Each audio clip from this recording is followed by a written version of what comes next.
Okay, ये जहाँ पर ये इफ यू रिमेम्बर के last time we were talking about the Docker files, तो डॉकर फाइल्स का मैंने आपको बता दिया था कि कुछ कमांड्स होती हैं जो कि ज़्यादातर इस्तेमाल होती हैं। I think I showed you those commands. From command होती है, रन होती है, ठीक है। You always start with the from command and then the run command is pretty important. उसमें आप मुख्तलिफ एग्जीक्यूशन कर सकते हैं एप्लीकेशंस की। एनवायरनमेंट वेरिएबल सेट करें, volume, expose, get your ports right, ये भी हमने एक एग्जांपल करके देख ली थी। ऑन बिल्ड, ऑन बिल्ड का मतलब है कोई डिफॉल्ट सेटिंग होती है मेरे ख्याल में इसकी। सो ऐड और कॉपी हो गया। ऐड और कॉपी में क्या फर्क बताया था मैंने? Both add and copy are design to add directories and files to your Docker image.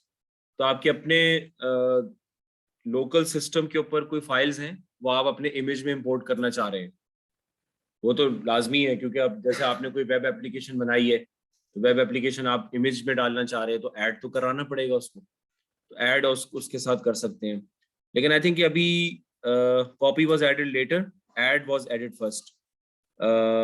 तो कॉपी जो कमांड है ना वो ज़्यादा बेहतर है ऐड से आजकल के। बस इतना याद रखें, अगर आपने कोई चीज़ कॉपी करनी है अपने इमेज में तो उसको कॉपी कमांड इस्तेमाल कर लें।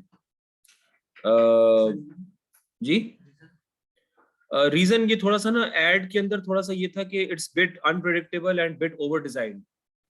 फर्स्ट वर्जन था ना ये, तो हमारे सॉफ्टवेयर में भी यही एक तरतीब चलती है कि जो एक जब एक कोई सॉफ्टवेयर आता है, जैसे ये नोटपैड आया, नोटपैड प्लस प्लस, तो उसका फिर वर्जन्स आते रहते हैं इंप्रूवमेंट्स के साथ। तो copies and improvement over add, तो वो उसमें कुछ गड़बड़ आ रही होगी, क्योंकि उन्होंने लिखा ये हुआ है कि unpredictable and bit over design. अब उसकी फंक्शनैलिटी ये की है कि it can pull files from URL sources. लेकिन जब आप एक ही कमांड में बहुत ज़्यादा फंक्शनैलिटी डाल दें तो पोटेंशियली उसको इस्तेमाल करना मुश्किल हो जाता है, एरर्स वगैरह भी आ सकते हैं। इसलिए अगर आपने वेब से पुल करना है तो आप कर्ल यूज़ कर लें, और अगर आपने सिंपली कॉपी करना है तो आप कॉपी यूज़ कर लें, ठीक है। इन्वायरमेंट, तो इन्वायरमेंट वेरिएबल्स वो तो इंशाल्लाह वो आ ही जाएगा। इन्वायरमेंट वेरिएबल्स का तो सबको पता ही है ना। इन्वायरमेंट वेरिएबल्स क्या होते हैं, एवरीबॉडी नोज। हाँ हाँ, जैसे ये विंडोज में ना, कि कोई भी edit the system environment variable, कोई भी एप्लीकेशन होती है वो कुछ वेरिएबल्स पे चलती है, खास तौर पे जो सॉफ्टवेयर हम लोग बनाते हैं। तो जैसे यहाँ पे एनवायरनमेंट वेरिएबल्स ये विंडोज में है, तो ये पाथ का वेरिएबल होता है जो सबसे ज्यादा इस्तेमाल किया जाता है। आप कोई भी चीज आप अपने पाथ में डाल देंगे तो उसको आप फिर कमांड लाइन से इस्तेमाल कर सकते हैं। जैसे हमने डॉकर को डाला होगा पाथ में, ये देखें, program data, docker desktop version bin, that's why we're able to use docker commands from the command line, path पे डाल दिया। इस तरह हडूप वगैरह के अंदर भी, स्पार्क में, हाइव में, HBase में एनवायरनमेंट वेरिएबल्स आपको सेट करने पड़ते हैं। तो वो अगर आप अपना इमेज बना रहे हैं हडूप वगैरह का, तो वो आप इस env के साथ क्रिएट कर सकते हैं, ठीक है। रन जो है ना वो कमांड एग्जीक्यूशन के लिए, ये क्या होता है, एप्ट गेट।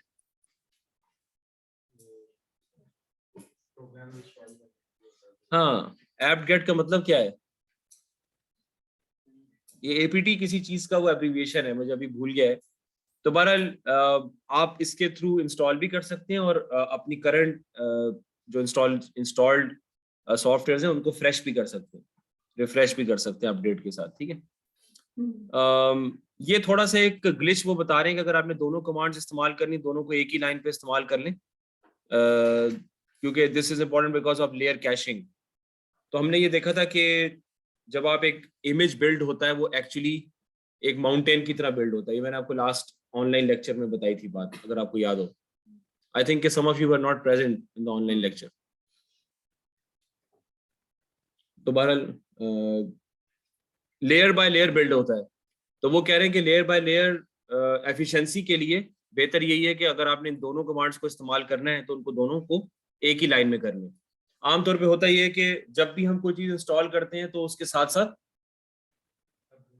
अपडेट भी चला देते हैं, तो वो इसलिए ये बात लिखी हुई है, ठीक है। बाकी रन जब उसका टाइम आएगा तो हम देख लेंगे। वॉल्यूम्स का क्या बताया था? वॉल्यूम क्या होती है? ये जो डॉकर डेस्कटॉप में वॉल्यूम ये क्या बता रहा है?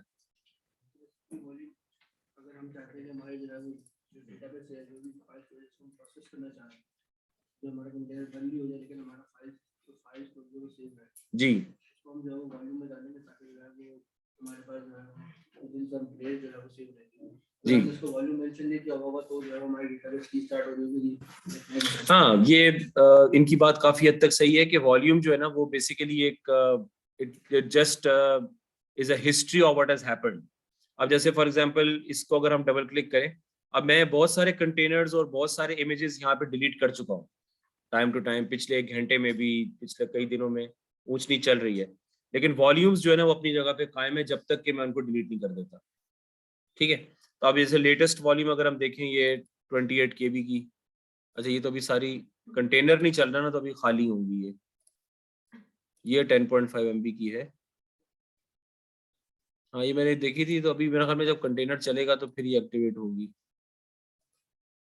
कंटेनर्स के ऊपर ये वॉल्यूम चल रही है,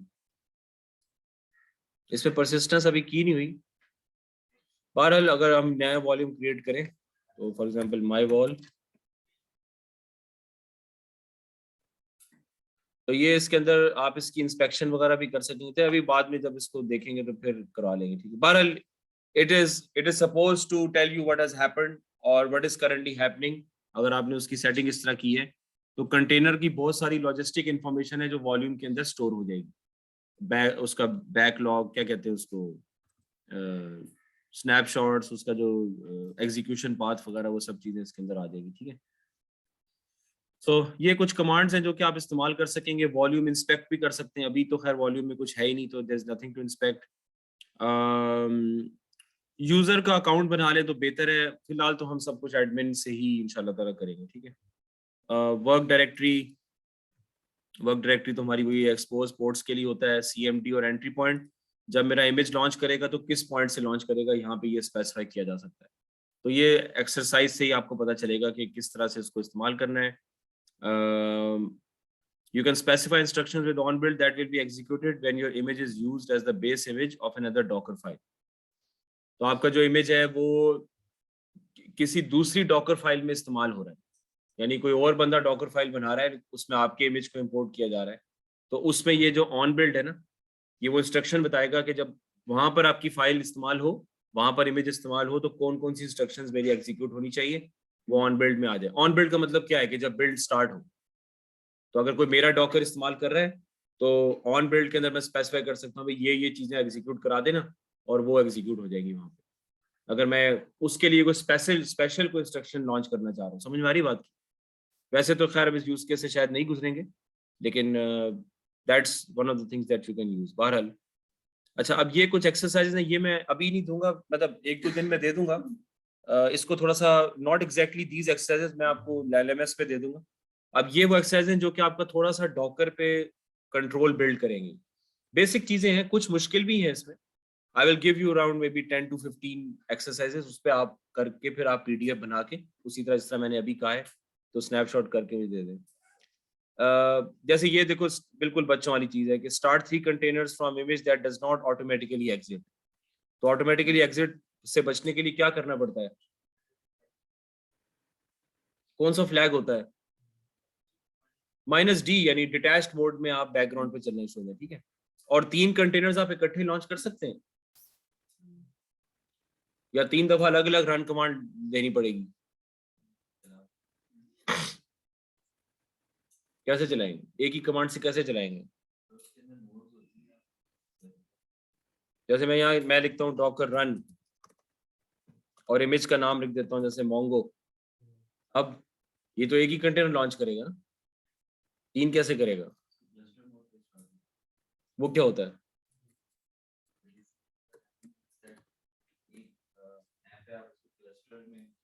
कर देते हैं तो मतलब ये तब यूज होता है जब आपके पास हाई ट्रैफिक, मतलब आपको पता होता है कि बहुत ज्यादा ट्रैफिक आएगी तो आप लोड बैलेंसर लगाकर एक क्लस्टर में लॉन्च कर देते हैं ताकि एक ही इंस्टेंस से वो सारा लोड बर्दाश्त नहीं और क्रैश नहीं।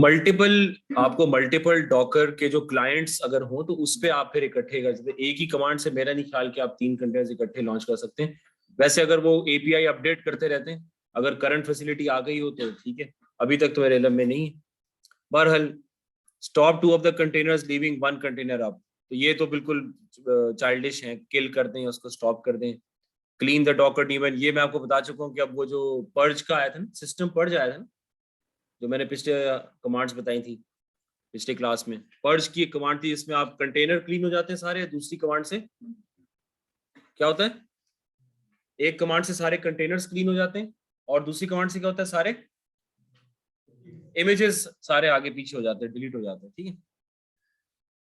बस ये इसको फिर पढ़ लीजिएगा, start the image this with flags -it। -it से क्या होता है, अभी तक -it हमने किस में इस्तेमाल किया है?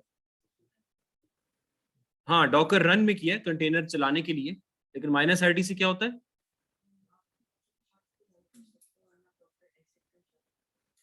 I can bash into the container, यानी मैं कंटेनर के अंदर कमांड प्रॉम्प्ट पे चला जाता हूँ। जैसे हमने हेलो वर्ल्ड में बैश किया था ना पिछली बार, और युबुंटू में भी बैश करके देखा था। युबुंटू का जो कंटेनर था उसमें हमने एल्पाइन जो हमने किया था डाउनलोड, तो उसमें हम अंदर उसके कमांड प्रॉम्प्ट पे चले जाएंगे, तो कंटेनर के अंदर मैं जाना चाहता हूँ तो मैं जा सकता हूँ। जैसे मोंगोडीबी में, मोंगोडीबी का कंटेनर लॉन्च करने से मुझे क्या सरोकार है, मुझे तो उसके अंदर जाके एक्सरसाइजेस करनी है ना, तो उसके लिए फिर आप -it कमांड इस्तेमाल करेंगे। फ्लैग है बेसिकली, आमतौर पे यही उसमें इस्तेमाल होता है। अच्छा, read the docker file to learn what will get to the application, submit the secret message, ये secret message फिर आप लोग कर लीजिएगा, ठीक है। स्टार्ट द इमेज दिस, ये मैं आपको दे दूंगा, ये मेरे ख्याल में ये ऑलरेडी वो है एक्सरसाइज, ऑलरेडी ये इमेजेस पड़े हैं, मुझे पहले वेरीफाई करने दीजिएगा ये ऑलरेडी अभी इस वक्त अवेलेबल है या नहीं, फिर मैं आपको असाइनमेंट में दे दूंगा, ठीक है। तो ये बहुत इंटरेस्टिंग है, ये मेरे ख्याल में तो आप लोग सब ये कर लें 10-15 एक्सरसाइजेज, तो इसकी बहुत अच्छी हैंड्स ऑन हो जाएगी आपकी, ठीक है। डॉकर फाइल का जहां तक ताल्लुक है ना, तो वो अब उसको नेक्स्ट वीक पे जरा कर दें, क्योंकि उसमें प्रॉब्लम ये मुझे आ रही है कि उसके अंदर जो हडूप का जो है ना, वो मैं उसी के कॉन्टेक्स्ट में करवाना चाह रहा हूँ कि डॉकर फाइल की थोड़ी प्रैक्टिस हो जाए, और फिर हम अपना हडूप का कंटेनर जो है वो बनाना चाह रहे हैं ना, तो उसमें थोड़ा सा टाइम लगेगा, तो इस वजह से अभी इस बार वो चीज़ नहीं होगी, फिर इंशाल्लाह ताला बाद में। अच्छा ठीक है, ये अच्छा गिटहब आप में से किस किस ने किया हुआ है? How many of you are using GitHub? हाँ, तो GitHub के ऊपर अकाउंट सब बना लें, ठीक है, और अपनी रिपोजिटरी पब्लिक कर दें, क्योंकि जो भी आप यहाँ पर काम करते जा रहे हैं वो आप अपने GitHub पे भी मुझे भी सबमिट करें और GitHub पे भी डालना शुरू कर दें। ऊपर एक थोड़ा सा उसकी डाल के ना वो डेफिनेशन कि ये इस फाइल में क्या है, उसका एक हर असाइनमेंट को अलग फोल्डर में डाल के उसको फिर इस तरह करना शुरू कर दे, ठीक है। अब उसके लिए जो है ना, ये तो खैर युबुंटू के ऊपर है, अब इस मेरे ख्याल में इसमें डिफॉल्ट गिट जो है ना वो इंस्टॉल है, हाँ मेरा तो इंस्टॉल हुआ है, आपको गिट इंस्टॉल करना पड़ेगा, ताकि वो आई थिंक कि इसके साथ डॉकर के साथ गिट आ जाएगा जब आप ये अलग से करें, तो ठीक है अलग से कर लें, कोई मसला तो नहीं है। आपको उसको पाथ पे ऐड करना पड़ेगा, तो then you will be able to push things on to your GitHub repository from the command line, जैसा कि हम डॉकर हब के लिए कर रहे हैं, ठीक है। डॉकर हब में भी यही किया ना अभी, मेरा ख्याल में अभी आपको करके नहीं दिखाया मैंने, वो अभी देख लेते हैं इसको। तो कमांड लाइन से गिटहब रिपोजिटरी पे पुश करना और कमांड लाइन से ही डॉकर हब के ऊपर पुश करना, ये इसका थोड़ा सा वो आपको फायदा हो जाएगा, नहीं तो आप ऑनलाइन जाके भी कर सकते हैं, कोई ऐसा मसला नहीं है। अब साइन इन, हाँ ये अच्छा ये मैंने चेंज कर दिया था, आई डोंट नो ये यार, हाँ ये अब जैसे मैंने बनाया तो अभी इतना वो है नहीं इसमें, तो अभी ये पिछले fall, sorry this should be, हाँ फॉल 2021, तो ये सारे इसके जो हमें 2 कोर्सेज थे ये सारे इसके ऊपर है, तो इसी तरह आपका भी होगा, ये आपका बेसिक फ्लो इस तरह चलेगा। ये रिपोजिटरीज होती हैं डिफरेंट, इसको थोड़ा सा एक्सप्लोर कर लें, तो आई हैव 9 रिपोजिटरीज, तो आप यहाँ से डायरेक्टली जो है ना, यहाँ से आप अपने कमांड लाइन से इसको पुल कर सकते हैं, लेकिन आप यहाँ से भी कर सकते हैं। For example I can create a repository from here. सब कुछ आप ऑनलाइन यहाँ से भी कर सकते हैं, आप जरूरी नहीं कि आप कमांड लाइन से ही करें, ठीक है। तो for example I can create a new repository और उसके अंदर मैं पब्लिक उसको रखूँ, everybody can see that. Private रखेंगे तो you can only share with the relevant people जिनको आप वो चीज़ दिखाने जा रहे हैं। टिपिकली ये सब चीज़ें हम बीच में डाल देते हैं।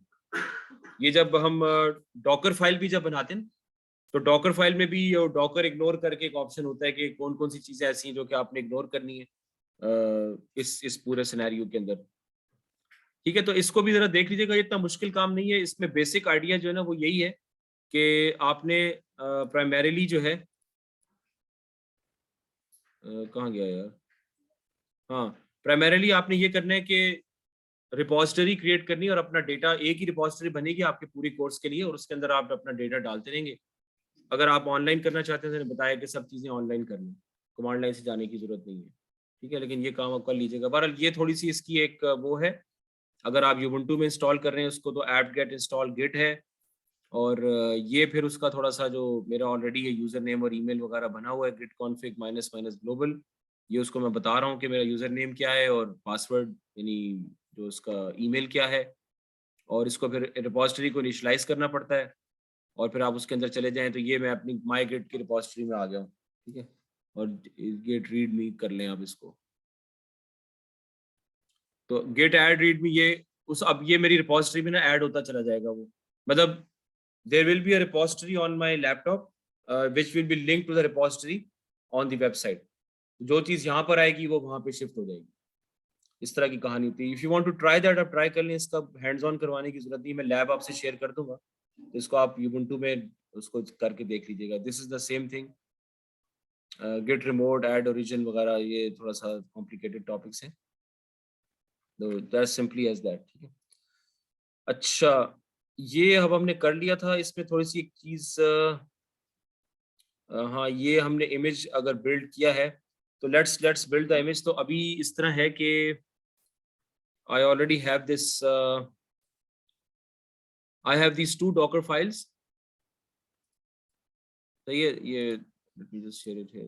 एक तो ये डॉकर फाइल है, ये मेरे इस पर्टिकुलर फोल्डर के अंदर है, बहुत ही सिंपल है। इट्स जस्ट echoing ये देखें ना, CMD हमने इस्तेमाल किया। CMD का क्या मतलब था? जब इमेज लॉन्च हो तो आपने प्रिंट क्या करना है, किस पॉइंट से इमेज लॉन्च करना है, ये बता देना। CMD का दूसरा कीवर्ड क्या था? एक तो CMD बताया था, उसके साथ एक और कीवर्ड था जो इनिशियल लॉन्च के लिए बताएगा कि इनिशियल क्या करना है। एंट्री पॉइंट, CMD और एंट्री पॉइंट। तो CMD एको इमेज क्रिएटेड में क्या होगा? हाँ, जब ये डॉकर फाइल का मैं इमेज बना के कंटेनर रन करूंगा तो क्या होगा? इमेज क्रिएटेड प्रिंट होके आ जाए, बस that will be echoed, image created print होके आ जाएगा, ठीक है। तो इसको खैर कर लेते हैं, है तो बिल्कुल बच्चों वाली चीज। सो ये आपको नजर तो आ रहा है, थोड़ा सा ऊपर कर लेते हैं उसको। So I think the command is already there, तो पहले हम उसको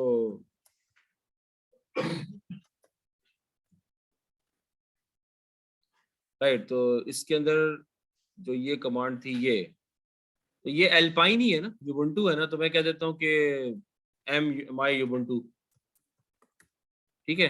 और ये 1.0 क्या होता है? Tag, tag it's the tag. Tagging क्यों जरूरी है? वर्जनिंग के लिए टैग जरूरी है, इट्स इंपॉर्टेंट। और ये आखिर में डॉट क्या स्पेसिफाई कर रहा है? हाँ, करंट डायरेक्टरी, ठीक है, सही है, बिल्कुल सही है। सो इसको और -T, हाँ टैग होगा, मैं भूल गया हूँ। पर अब ये तो इसलिए, ये मैंने बताया था ना, कैश कर देता है। मैं ऑलरेडी चला चुका हूँ तो देखिए उसने 1-2 सेकंड में सब कर दिया। अगर पहली दफा करेंगे तो 7-8 सेकंड लगेंगे, अब दूसरी दफा चलाया तो वो ऑलरेडी। अब इसको हम करेंगे रन, और क्या लिखा था? माई यूबुंटू।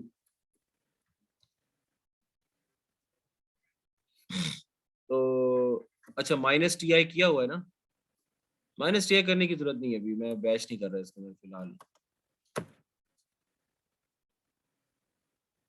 तो वो आ गया इमेज क्रिएटेड, ठीक है। और कंटेनर एग्जिट हो गया क्योंकि ऑब्वियसली मैंने उसको कुछ कहा ही नहीं है करने को। तो मैं कहता, अगर मैं कहता हूँ कि बिन और एसएच, बिन एसएच क्या चीज है जी? शेल। क्या होता है शेल जी? जी, अब ये आ गया तो अब इसके अंदर एलएस, अब आप यूबुंटू के अंदर, लेकिन आप देखेंगे इसके अंदर बाय डिफॉल्ट जो है ना वो चीजें नहीं है। अब मैं कहता हूँ nano not found, Vim not found, even मैं कर्ल कमांड एग्जीक्यूट करूँ तो नॉट फाउंड। तो अगर जब आप अपना अपना कंटेनर, अगर चलो ये तो खैर मैंने यूबुंटू का अपना कंटेनर जो डिफॉल्ट है वो डाउनलोड किया है, लेकिन उसके अंदर भी बहुत सारी फंक्शनलिटीज वो नहीं है। तो इवन सूडो भी नहीं चल रहा था इसके अंदर। तो अब आप लोगों की जिम्मेदारी ये होगी कि जब आप लोग वो असाइनमेंट करेंगे तो वो फिर इन सब चीजों को चलाने के लिए क्या करना पड़ेगा?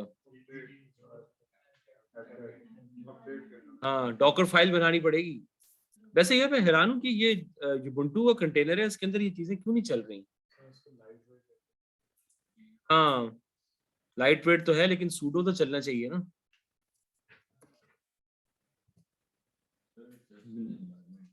हाँ, इट्स जस्ट एनवायरनमेंट, बिल्कुल। इसको फिर थोड़ा सा आप लोग प्ले अराउंड करें। और सूडो की तो खैर मेरे ख्याल में यहाँ आई थिंक सूडो की जरूरत भी नहीं पड़ेगी ना यहाँ पे। You will not need the sudo environment, but at least I should have some editor with me. देखिए इमैक्स भी नहीं चलेगा इसके अंदर, डाउनलोड करना पड़ेगा। पता नहीं ऐप गेट अपडेट चलेगा कि नहीं। चल रहा है? अच्छा, गुड यार, ये तो बहुत अच्छा है। हाँ, फिर तो काम आसान हो, फिर तो डॉकर फाइल बनाने की जरूरत नहीं है, तो इसके अंदर ही सब आप इंस्टॉल कर लें। अच्छा, ये मैंने ऐसे ही शुरू कर दिया, टाइम ना लग जाए इसके अंदर। तो ये बहुत अच्छी चीज है इन द सेंस के अब मैंने थोड़ी देर के लिए कुछ काम करना है, उस वक्त मैंने अपना कंटेनर चलाया, वो जो मेरी काम की चीजें थी वो इंस्टॉल करके वो काम किया, बाद में कंटेनर बेशक डिलीट भी हो जाए।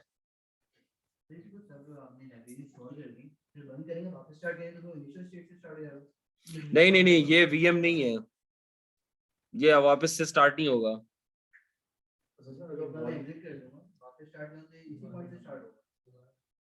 नहीं नहीं, कंटेनर तो बस खत्म हो गया ना, कंटेनर तो खत्म। सेव स्टेट हो सकती है, वो देखना पड़ेगा। नेक्स्ट क्लास के लिए फिर बता दूंगा आपको इंशाल्लाह, ठीक है। मुझे अभी याद नहीं आ रहा ये अभी तक तो हमने वही डेवऑप्स वाली कहानी की हुई है कि बस चलाया थोड़ी देर के, कोई छोटे छोटे एक्सपेरिमेंट्स होते हैं, तो ये मैं डेग अप कर लूंगा इसको। I will make a mental note of that. ठीक, बहुत लंबा चला गया। आई जस्ट वांटेड टू, मैं वॉल्यूम जरा देखना चाह रहा था इस वक्त। प्रोग्राम इंस्टॉल होता है ये, अच्छा सॉरी, कंटेनर के अंदर होता है ये वॉल्यूम के अंदर, कंटेनर के अंदर। वॉल्यूम के अंदर तो इंस्टॉलेशन नहीं होगी, वॉल्यूम के अंदर उसका लॉग आ जाएगा। ये देखिए इलास्टिक रेवान, ऐसा नाम आपको मिलेगा कहीं दुनिया में? अच्छा, इसकी वॉल्यूम पता नहीं कहाँ है यार, इसमें भी in use by zero containers जी। हाँ, तो लिखा हुआ आएगा, सही कह रहे हैं। ये सब चीजें यूज हो रही, मैं वॉल्यूम बाद में अपडेट करेगा वो, पता नहीं। इलास्टिक रमान चल रहे हैं।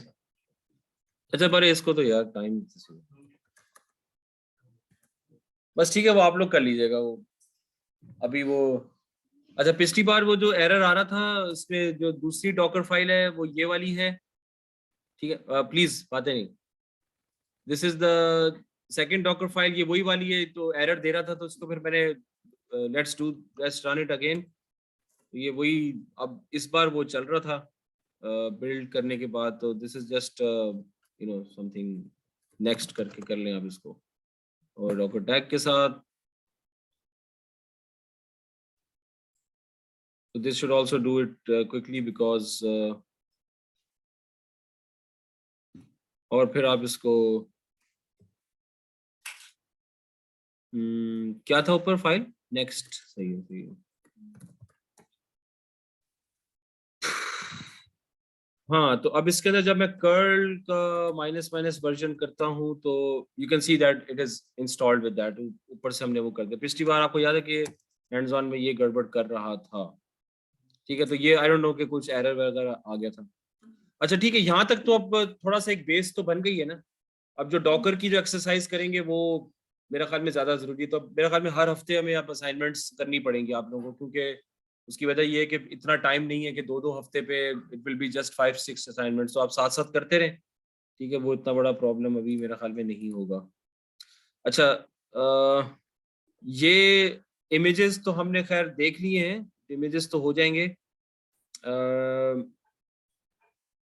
हाँ, अब ये थोड़ा सा एक चक्कर है कि जब आपने वो बना ली रिपोजिटरी,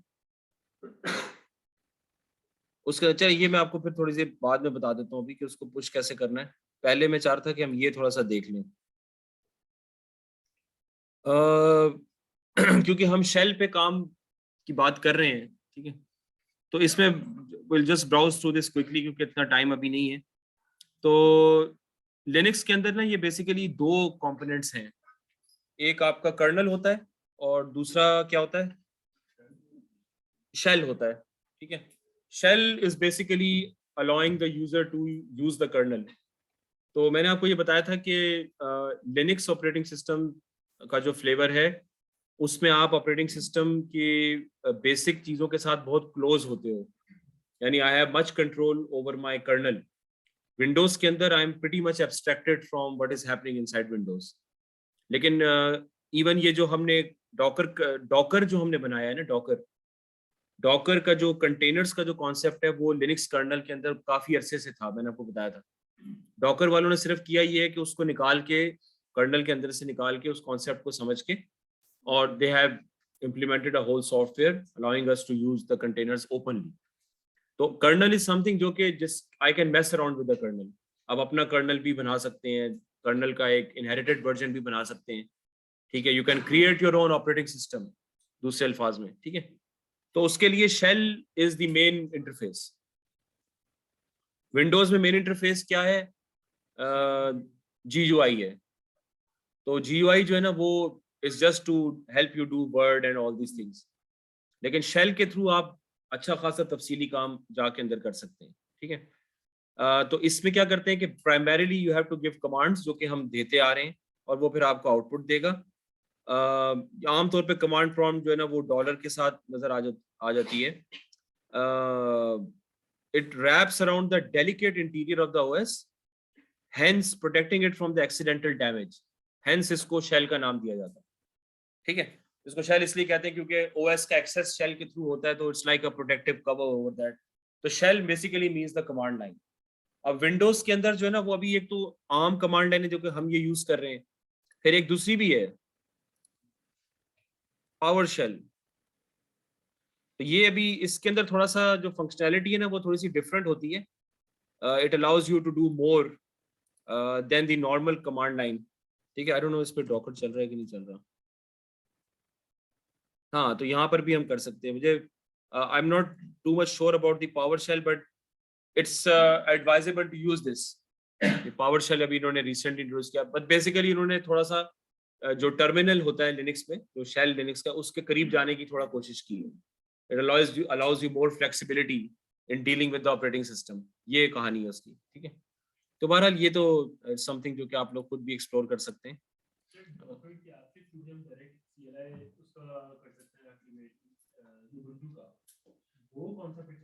डॉकर की, डॉकर की जो हमारे पास डॉकर डेस्कटॉप की ऐप है, जी जी जी जी, उसमें जाके आप ubuntu का कंटेनर आप रन कर सकते हैं अलग से। उसमें उसकी CLI खुल जाती है अलग विंडो में। जी जी जी जी। वो ubuntu बेस पे करनी है वो। हाँ, वो बेसिकली दे हैव, आपके पास दोनों ऑप्शंस अवेलेबल हैं। वो भी कमांड लाइन ही है, हो सकता है इन्होंने अपनी कमांड लाइन एनवायरनमेंट इंप्लीमेंट की हो, लेकिन बेसिकली चीज तो वही है। It's not difficult to implement your own shell. आपने कमांड्स ही टाइप करी ना बीच में, तो it could be an interface जो कि उन्होंने इंप्लीमेंट कर लिया हो। I don't think so that's the Windows command line, वो लिनक्स की कमांड लाइन होगी। तो लिनक्स का टर्मिनल होता है ना, ये वो चीज उन्होंने इंप्लीमेंट की होगी इसके अंदर, ठीक है। सो हाँ,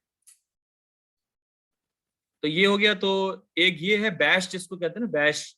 तो ये बॉन्ड अगेंस्ट शेल, इसको इसलिए कहते थे तो इसके डेरिवेटिव्स क्या हैं? POSIX शेल SH, ये भी हमने करके देखा हुआ है जो -IT कमांड के साथ, कॉर्न शेल और ये बोर्न अगेन शेल जिसको हम मोस्ट पॉपुलर यही है।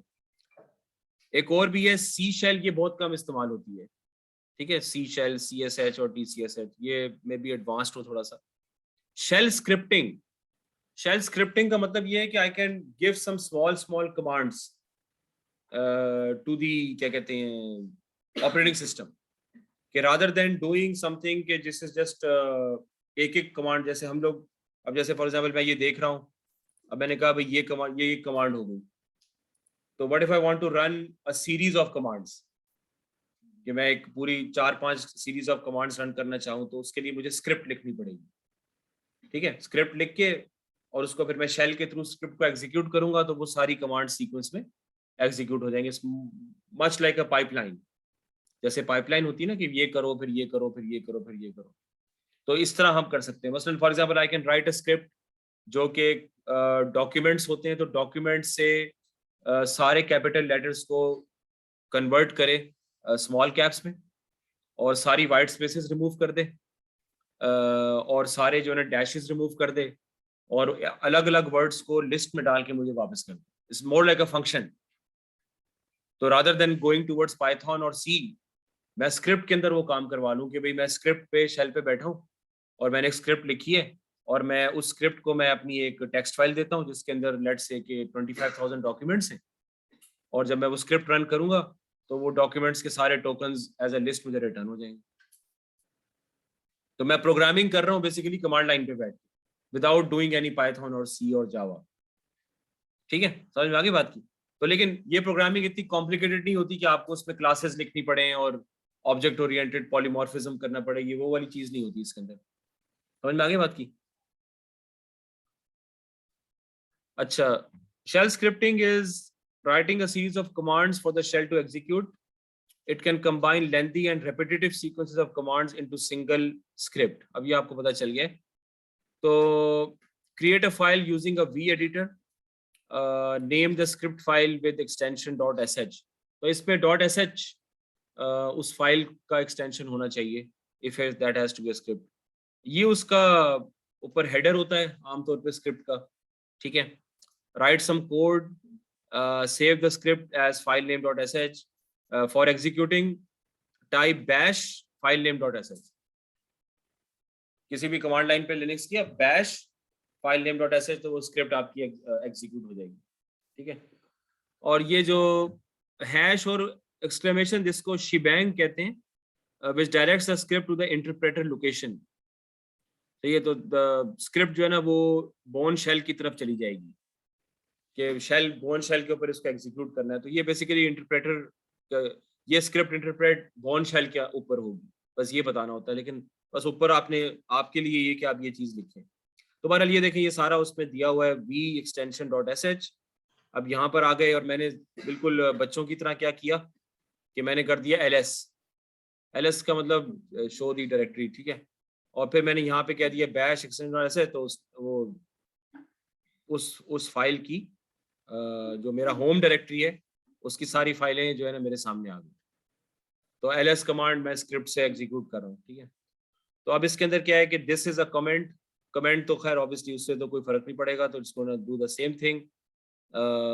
pwd प्रेजेंट वर्किंग डायरेक्टरी और ls दोनों चीजें प्रिंट कर दो। तो अब जब मैंने ये किया सैंपल स्क्रिप्ट को, अच्छा हाँ, ये भी है कि you have to make it executable, उसको एग्जीक्यूटेबल बनाना पड़ता है। तो उसके लिए यहाँ पर आप जब स्क्रिप्ट बना देंगे आप, तो you have to do this chmod 700, ठीक है। 700 वो इसके रीड एंड राइट के उन्होंने नंबर्स आइडेंटिफाई किए लिनक्स के अंदर ना। 700 का मतलब बेसिकली ये है कि रीड और राइट, हाँ, और एग्जीक्यूट भी, तीनों आप उसको राइट दे दें। और chmod का मतलब क्या है? हाँ, चेंज राइट्स है, और अभी इसका मुझे एब्रिविएशन सही तरह याद नहीं आ रहा, राइट्स असाइन करने के लिए रीड एंड। अब देखें ना, विंडोज में हम इस चीज पे कभी भी नहीं जाते। विंडोज के अंदर किसी, अब अगर कोई फोल्डर हो भी, for example I have this folder, let's say getting started, तो अब ये सिक्योरिटी है, अब सिक्योरिटी में जो हमारा कंट्रोल आ रहा है वो आ रहा है जनाब आईटी वालों के पास। I can't mess with this, ठीक है। राइट्स मेरे पास है ही नहीं बिल्कुल विंडोज के अंदर। जो ऊपर से मेरे अकाउंट के लिए सिक्योरिटी सेटिंग ऊपर से सेट कर दी गई है आईटी वालों ने, वही मुझे यहाँ नजर आएगी। मैं खुद पर्सनली अनलेस मेरा अपना लैपटॉप हो तो मैं इस तरह से माइन्यूट लेवल पे जाके चीजें नहीं कर सकता। लेकिन यहाँ पर क्या है, यहाँ पर क्या फायदा है कि एक एक फाइल के ऊपर मेरा अपना जो है राइट चलता है। अगर मुझे राइट नहीं मिलता तो मैं कह देता हूँ सूडो कि मुझे सुपर यूजर मोड में ले जाओ, मुझे तो ये करना है, ठीक है। तो ये फिर फायदा होता है। तो बहरहाल अब इसने ये भी प्रिंट कर दिया। कुछ स्क्रिप्ट्स जो है ना वो आपके पास ऑलरेडी मौजूद होती हैं। They are called startup files. क्या मतलब है इस चीज का? हाँ, स्टार्टअप फाइल्स का मतलब है कि जैसे वो फाइलें जो आपके सिस्टम रीबूट में इस्तेमाल होंगी, जिनके बगैर आप क्या कहते हैं सिस्टम रीबूट नहीं होगा, या किसी एप्लीकेशन की स्टार्टअप फाइल्स हो सकती हैं। तो यहाँ पर आपके पास सेशन 2 हैं, लॉगिन शेल और non login shell. Login shell में जिसमें वो आपसे पूछता है, यानी जब भी आप सूडो करेंगे तो वो आपसे पूछेगा यूजर नेम पासवर्ड, ठीक है। और नॉन लॉगिन शेल में वो नहीं पूछेगा। लॉगिन शेल्स की ये स्टार्टअप फाइल्स होती हैं आमतौर पे etc profile, bash login dot, ये इस एक्सटेंशन से आप परेशान ना होइएगा, it's always written like this, सही है। पर्सनल स्टार्टअप फाइल, ये ग्लोबल कॉन्फ़िगरेशन है, ये यूजर की पर्सनल है, ये नहीं मिलती तो ये चलेगी और ये नहीं मिलती तो ये चलेगी। इट्स लाइक थोड़ी सी हायरार्की उन्होंने बनाई हुई है इसकी, ठीक है। नॉन लॉगिन शेल्स की जो स्टार्टअप फाइल्स हैं वो ये वाली हैं, बैश आरसी, ठीक है। तो ये आप करेंगे तो इसके अंदर नैनो डॉट बैश आरसी ये आप देख सकते हैं उसके अंदर क्या है। फिलहाल मेरे ख्याल में बैश आरसी वाली तो ज़्यादा खाली होती है। हाँ, ये देखें कुछ ये चीज़ें ऑलरेडी डली हुई, इसको don't mess with these things. इसको अगर आप डिलीट कर देंगे तो वो कंटेनर आपका करप्ट हो जाएगा, ठीक है। वो तो आप तो खैर कंटेनर तो दोबारा चला सकते हैं, लेकिन अगर ऑपरेटिंग सिस्टम में डिलीट कर दी ये फाइल्स तो then you have to do something to replace them. Aliases वगैरह क्रिएट हो सकते हैं। Now type I L and, अच्छा ये एलियास मैंने क्या क्रिएट किया है? हाँ ये है alias L equals to L S minus L, ठीक है। इसका क्या मतलब है? एल लिखूंगा तो L S minus L execute हो जाएगा। तो ये एलियासेस वगैरह भी आप क्रिएट कर सकते हैं। तो एल आया तो ये उन्होंने माइनस एल के साथ उन्होंने कर दिया। अच्छा, शेल के वेरिएबल्स हैं। अब मैं I can define the variables equal to hello echo dollar variable. Dollar का तो पता चल ही गया होगा आपको, ये मोंगोडीबी में भी ये डॉलर यूज होता है, ये रेफरेंसिंग ऑपरेटर है। तो वेरिएबल, डॉलर वेरिएबल का मतलब है जो वेरिएबल ऊपर है उसको एको कर दो, उसका नाम वही होगा जो कि ऊपर आपने लेफ्ट पे लिखा है। तो अब ये आप करेंगे तो बैश एको स्क्रिप्ट एसएच करेंगे तो हेलो प्रिंट कर देगा वो। इसी तरह आप ये सब echo what is your name, read से क्या होगा? रीड से क्या होगा भाई? इनपुट लेगा यूजर से, std इन, स्टैंडर्ड इनपुट जो है हमारी उसकी लिनक्स की, उससे इनपुट ले लेगा, आपसे पूछेगा how do you do dollar name. अब देखिए मैंने नेम में लिया और डॉलर नेम मैंने इस्तेमाल कर लिया। Read remark I am dash two, what is your name Tariq, how do you do fine, I am fine too. इस तरह एक कन्वर्सेशन आप बना लें, ठीक है। Special variable $0, $n, $#, total number of arguments, quoting all the arguments, individually quoting, exit status, process ID of the current shell, blah blah blah blah blah। ये सब चीजें यहाँ पर आ रही हैं। ये क्या लिखा हुआ है? File name special SH, first parameter this. अच्छा ये मैंने लिखा कहाँ है? हाँ, this is script written for BDA diploma. तो दिस इज अ, और कोटेड वैल्यूज डॉलर एट और $* में सब आ रहे हैं, ठीक है। सारे के सारे वेरिएबल वो प्रिंट कर देगा उसको। टोटल नंबर ऑफ पैरामीटर्स अगर डॉलर हैश करेंगे तो वो बता देगा कि 9 है। इसमें फर्क यहाँ लिखा हुआ है, मैं individually double coating all arguments और डबल कोटिंग ऑल आर्ग्यूमेंट्स, ये शायद इकट्ठा ले रहा है उसको एक एज अ कंप्लीट स्ट्रिंग, और ये इंडिविजुअली ले रहा है, लेकिन आउटपुट सेम ही आएगा। आई थिंक हर वर्ड को अलग अलग ले रहा है और वो सब इकट्ठा ले रहा है। मेरे ख्याल में तो ये आर्गुमेंट तो एक है ना, डबल कोटिंग। हाँ, मेरे ख्याल में इसका मतलब यही है कि सारे आर्गुमेंट्स को एक स्ट्रिंग बना दिया और हर आर्गुमेंट की अलग अलग स्ट्रिंग बना दी। ये दैट्स द थिंग, ये डिफरेंस है। लेकिन आउटपुट तो सेम ही आएगा ना, क्योंकि in the end you are showing all the arguments together. That's the thing. So ये भी इंटरेस्टिंग चीज है। अब जैसे फॉर एग्जांपल इसके अंदर आप देखेंगे you can also write these for loops. तो for token in dollar star क्या होगा इससे? सब पे फॉर लूप चलेगा, डू एको टोकन डन। सही है। तो मैंने अब ये लिया और मैंने ये बताया, तो ये उसने पूरा फॉर लूप के तहत पूरा चला दिया। ठीक है, तो ये इस तरह की चीजें हैं। अब ये मैं आपको टास्क दूंगा ना, तो फिर इससे आपको जरा ज्यादा समझ में आ जाएगा। इसी तरह डॉलर स्टार के साथ, डॉलर एट के साथ भी यही होगा है। अच्छा, ये डिफरेंट आ गया है। हाँ, आपका डिफरेंस यहाँ पे आ रहा है। डॉलर स्टार में क्या था? I think it was the complete one. हाँ, डबल कोटिंग और arguments individually double coating. Let me see what that does. ये आ गया। अच्छा, मैंने लिखा ही वो है ना। हाँ, ये देखिए ना, ये दिस इज जो मैं आपको बताया था ना, ये वही हो रहा है यहाँ पे। ये जरा लाइट्स ऑफ कर दें। हाँ, ये देखिए आपके यहाँ पे यही हो रहा है। दिस इज द स्क्रिप्ट, ये अलग अलग बता रहा है उसको। ठीक है, तो ये भी ट्राई आउट करके देखना है। एको डॉलर क्वेश्चन मार्क, इसका क्या मतलब था क्वेश्चन मार्क का? Exit status. एग्जिट स्टेटस तो 1 होगा अगर वो सक्सेसफुल हो। नहीं, 0 पे सक्सेसफुल होता है और 1 का मतलब होता है कि एरर है, शायद ये मतलब होगा। बहरहाल से ये कंपैरिजन ऑपरेटर्स हैं जो कि आप उसमें एल टी जी टी, ये डॉलर साइन के साथ आप यूज कर सकते हैं, जो कि इसके अंदर वो उसमें आप you can use those. For example string A Unix, string B क्या है? GNU echo R dollar string A and string B equal. और ये अब आप जिस तरह से आप लॉजिकल ऑपरेटर्स इस्तेमाल करते हैं programming language, string A equals to string B echo, obviously echo the result कि वो बाइनरी है, 1 है या 0 है। अच्छा, ये उसके साथ ही मिला हुआ है।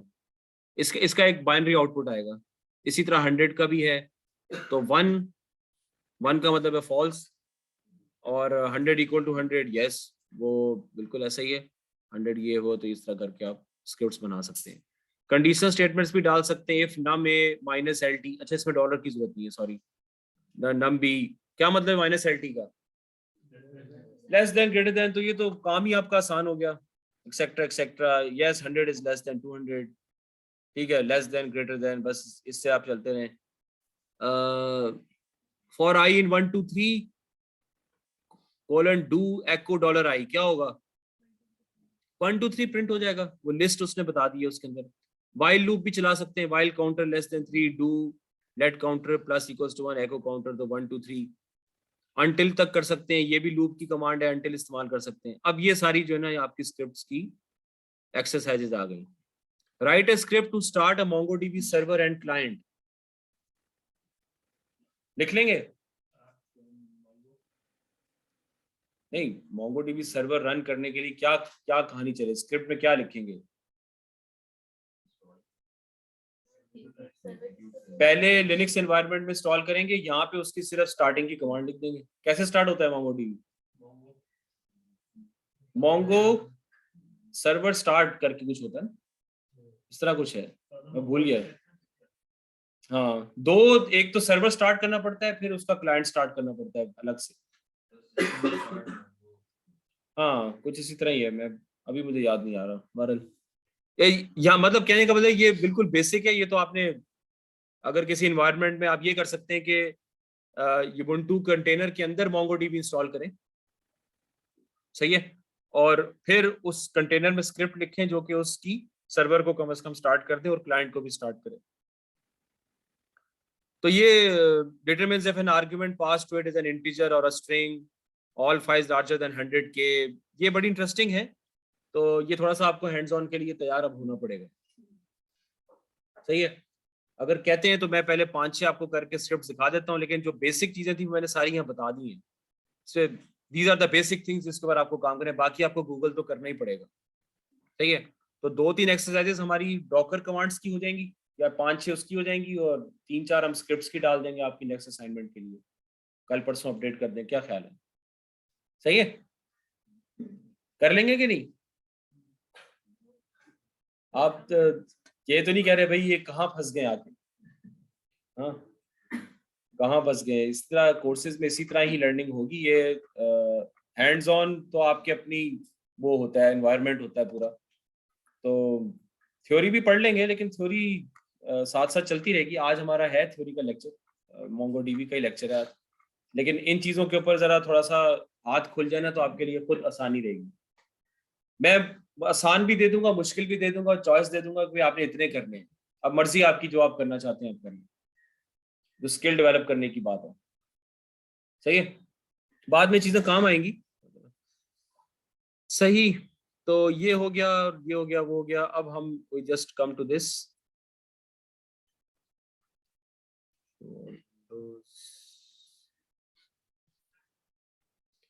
सो अब हमें जो है ना आज will have to deal with this, आपकी ख्वाहिश पूरी कर देते हैं थ्योरी की।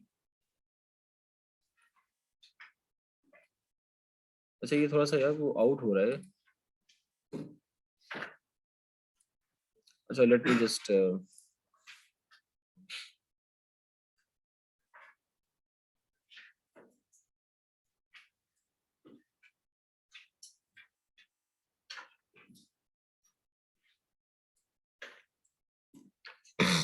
ओके। सो ठीक है भाई, अभी तक कोई क्वेरीज, कोई सवाल जवाब तो नहीं है,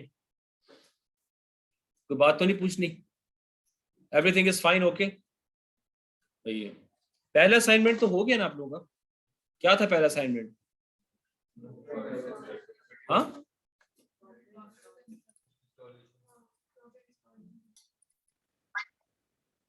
okay, so before we go into MongoDB, मैं आपको एक चीज, लाइट्स ऑन कर दें please, just let me tell you one thing के what do you mean by this no SQL databases, मैंने आपको ऑलरेडी पहले बता दिया था, ठीक है।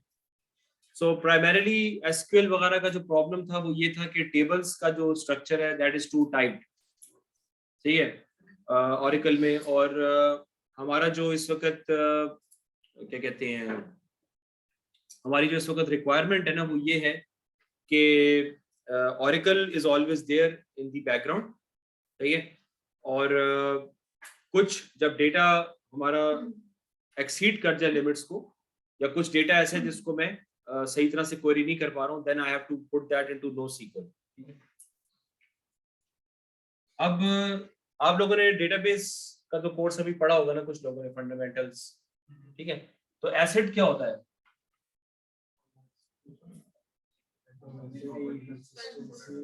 एटॉमिसिटी का क्या मतलब है? एटॉमिसिटी मतलब आपने उसकी बिल्कुल basic, you cannot split it into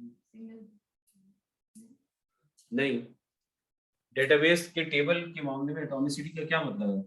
एक सेल में एक ही वैल्यू। नहीं नहीं, सेल तो it's not dependent on anything. Atomic table के अंदर एटॉमिक एंटिटी क्या होती है It's not dependent. जी?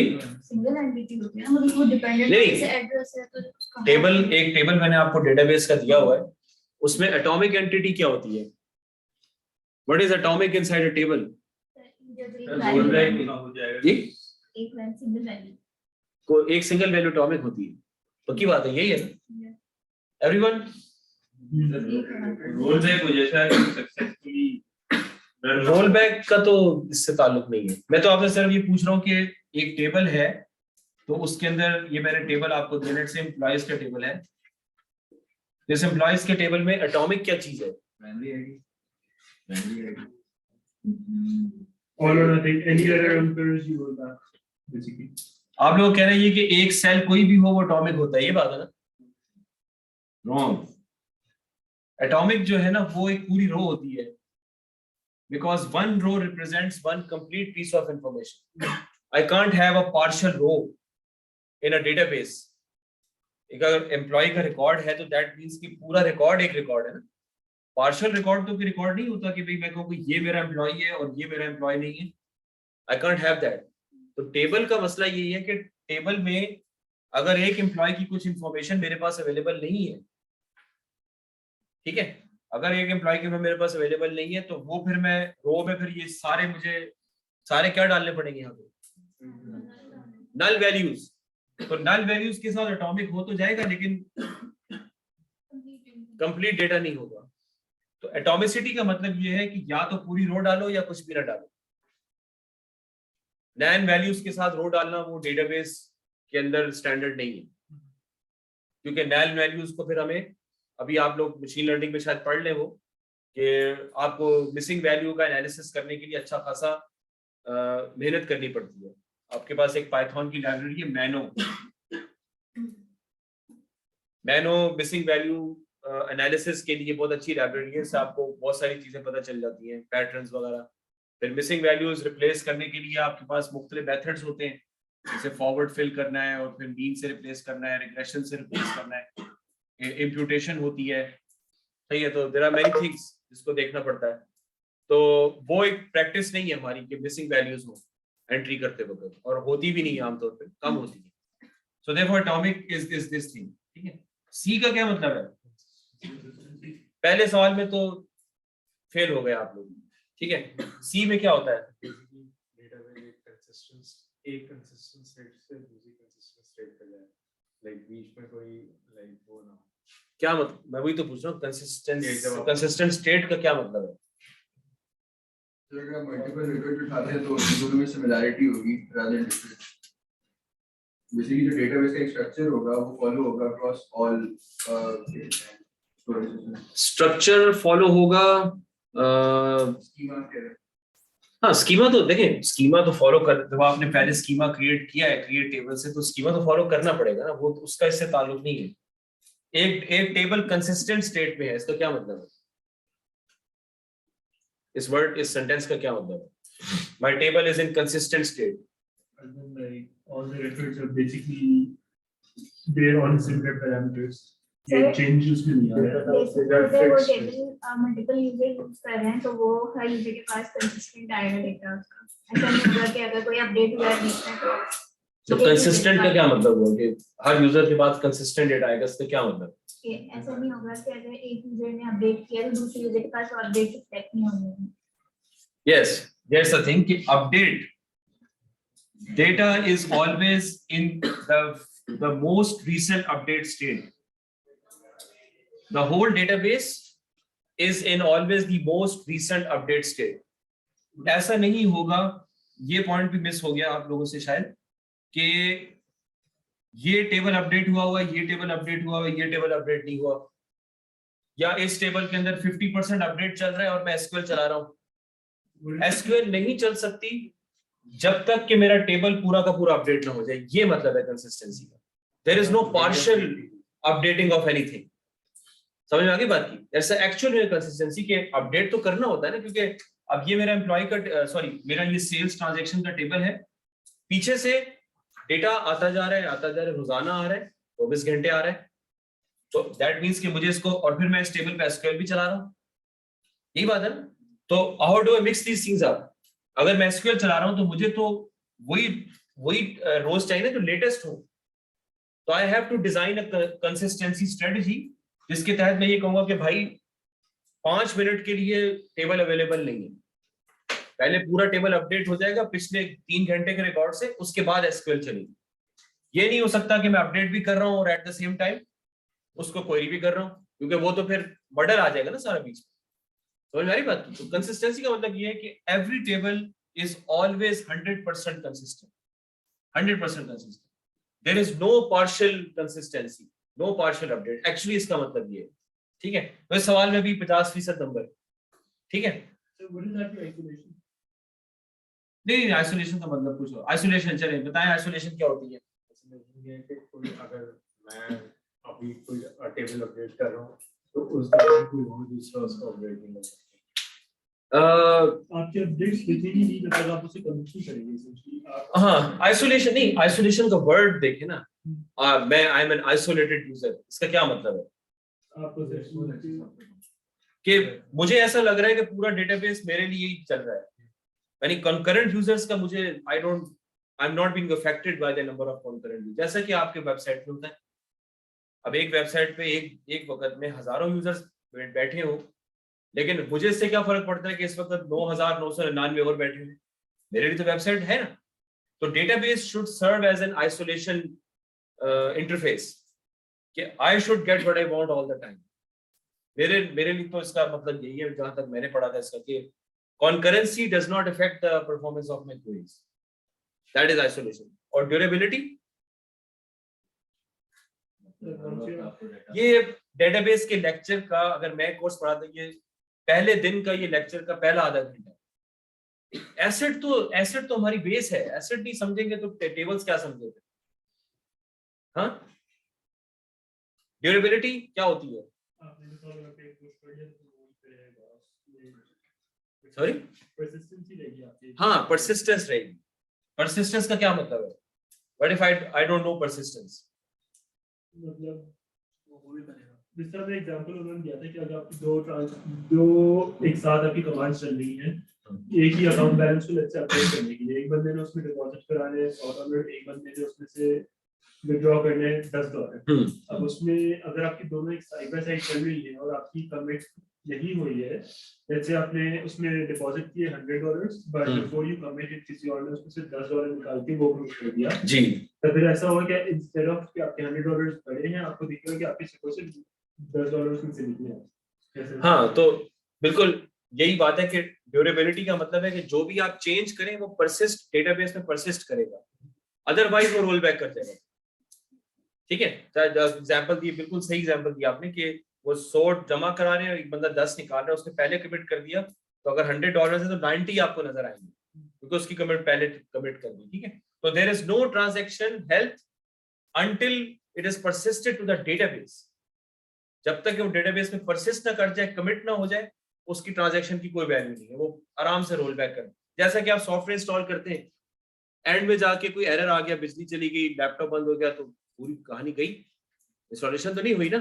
तो ये वो वाली कहानी है। तो एसेट मींस के these 4 थिंग्स, तो इस पे बारे में आपका कॉन्सेप्ट क्लियर होना चाहिए। इससे आपको कह रहा हूं कि भाई आप देखिए कॉन्सेप्ट्स को समझिए, फंडामेंटल कोर्स क्रॉस करना है, फाउंडेशन टीचर पढ़ाते हैं, लेकिन हमारा जो दिमाग है वो थ्योरी का जो उसका जो मवाद होता है उसको समझने की आप कोशिश करें, तो फिर आपको जरा ज्यादा फायदा होगा। ठीक है, तो asset is clear now.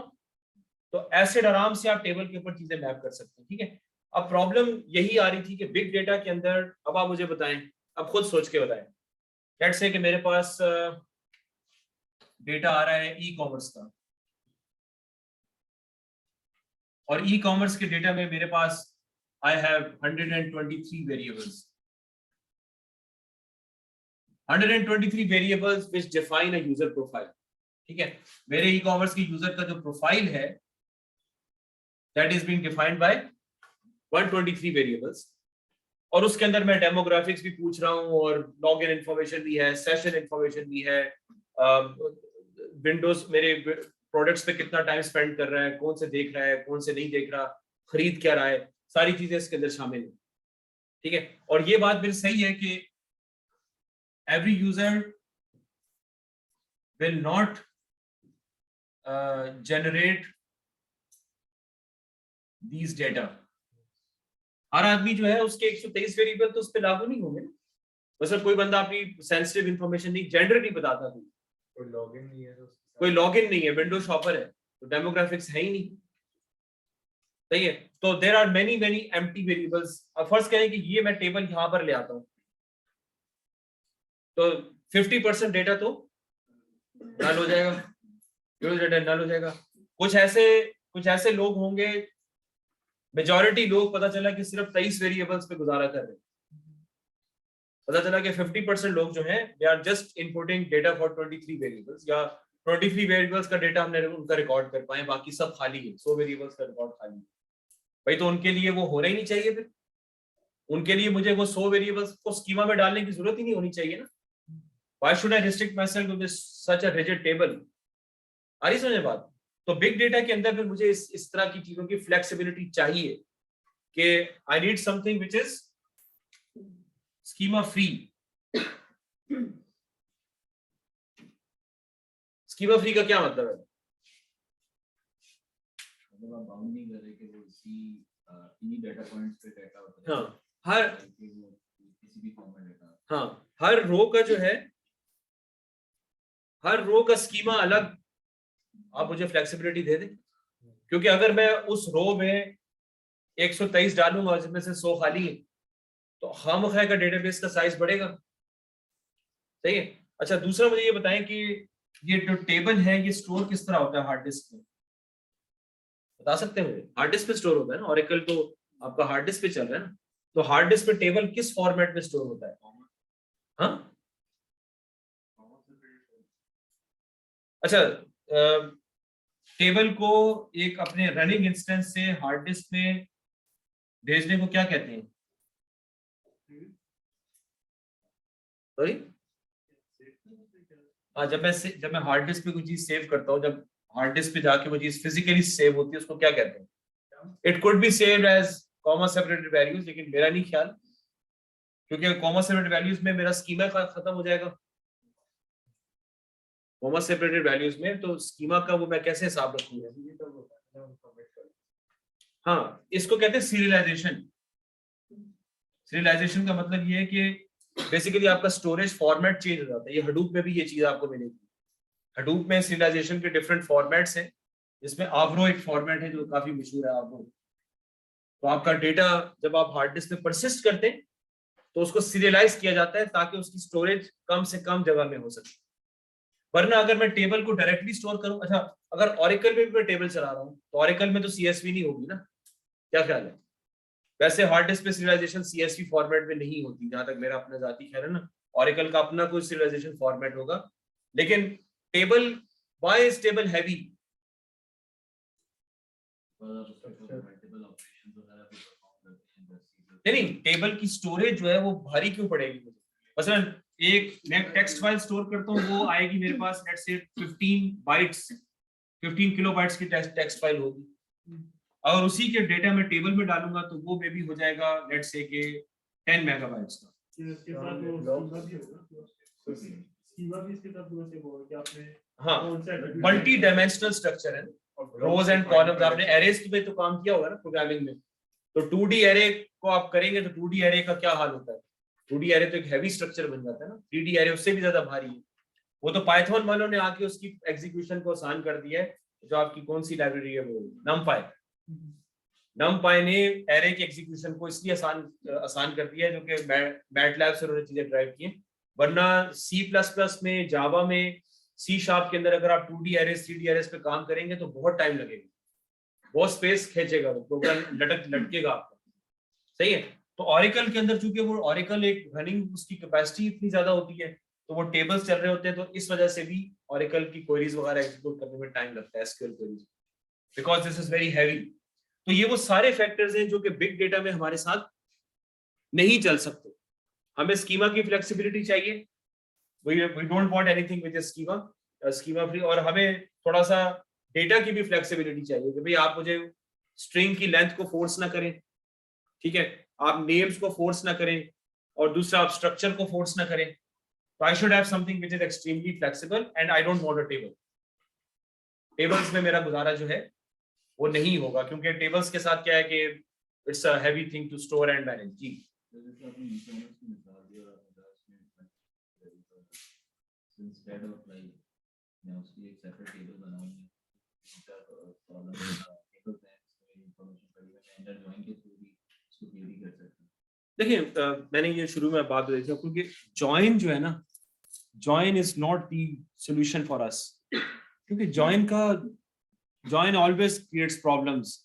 First of all join takes too much time, second of all join is difficult to program, क्योंकि 3-4 मुख्तलिफ किस्म के जॉइन होते हैं, inner join, outer join, left outer join, right outer join. तो उसके अंदर मुझे सोचना पड़ता है बहुत ज्यादा बैठ के ना कि भाई इसमें इसको इस तरह लूंगा, इसको इस तरह लूंगा। मेरा अपना इसमें पर्सनल एक्सपीरियंस हो चुका है ना, तो जॉइन को कन्वर्ज करने में बहुत टाइम लग जाता है। दूसरा, जॉइन का रिजल्ट जो है ना, इट टेक्स इनटू मिनट्स में चला जाता है। तो that is not a solution जो कि आपका लॉन्ग टर्म बेसिस पे चल सके। Join is the main problem कि हमें ये सब काम करने पड़ रहे हैं।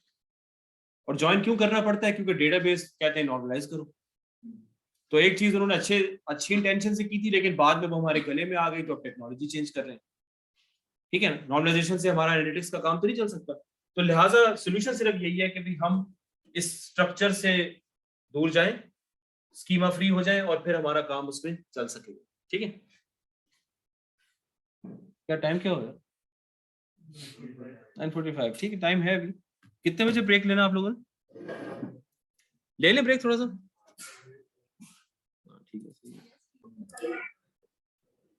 Okay, so Mongo.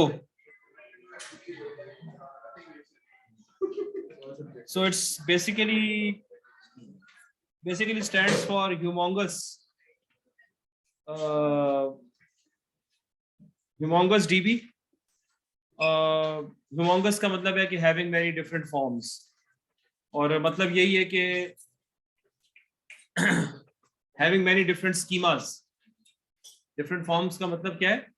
Having different schemas. ठीक है, तो MongoDB में खास बात क्या है कि every row can have its own schema और आपको कोई एरर नहीं आएगा। ठीक है, ये बातें वगैरह बाद में प्लीज कर लीजिएगा, बातों की बिल्कुल जरूरत नहीं है। हर रो का अपना स्कीमा हो सकता है और आपको कोई एरर नहीं आएगा उस चीज के ऊपर। ठीक है, ये भी हो सकता है कि अगर आपने स्कीमा डिफाइन किया है 23 वेरिएबल्स का, एक रो के लिए, 2 रो के लिए, तो बाद में कोई तीसरी रो आए उसमें आप 19 वेरिएबल्स डाल लें, एक ऐसी रो है जिसके अंदर आप 5 वेरिएबल्स डाल लें, आपकी अपनी मर्जी है। ठीक है, डॉक्यूमेंट बेस्ड क्या मतलब है इसका? हाँ, document primarily it means JSON documents. ठीक है, high performance, high availability. Availability का क्या मतलब है? ऑरेकल के टर्म में अवेलेबिलिटी का क्या मतलब है? मैं कहता हूँ टेबल अवेलेबल है, what does that mean? Sorry,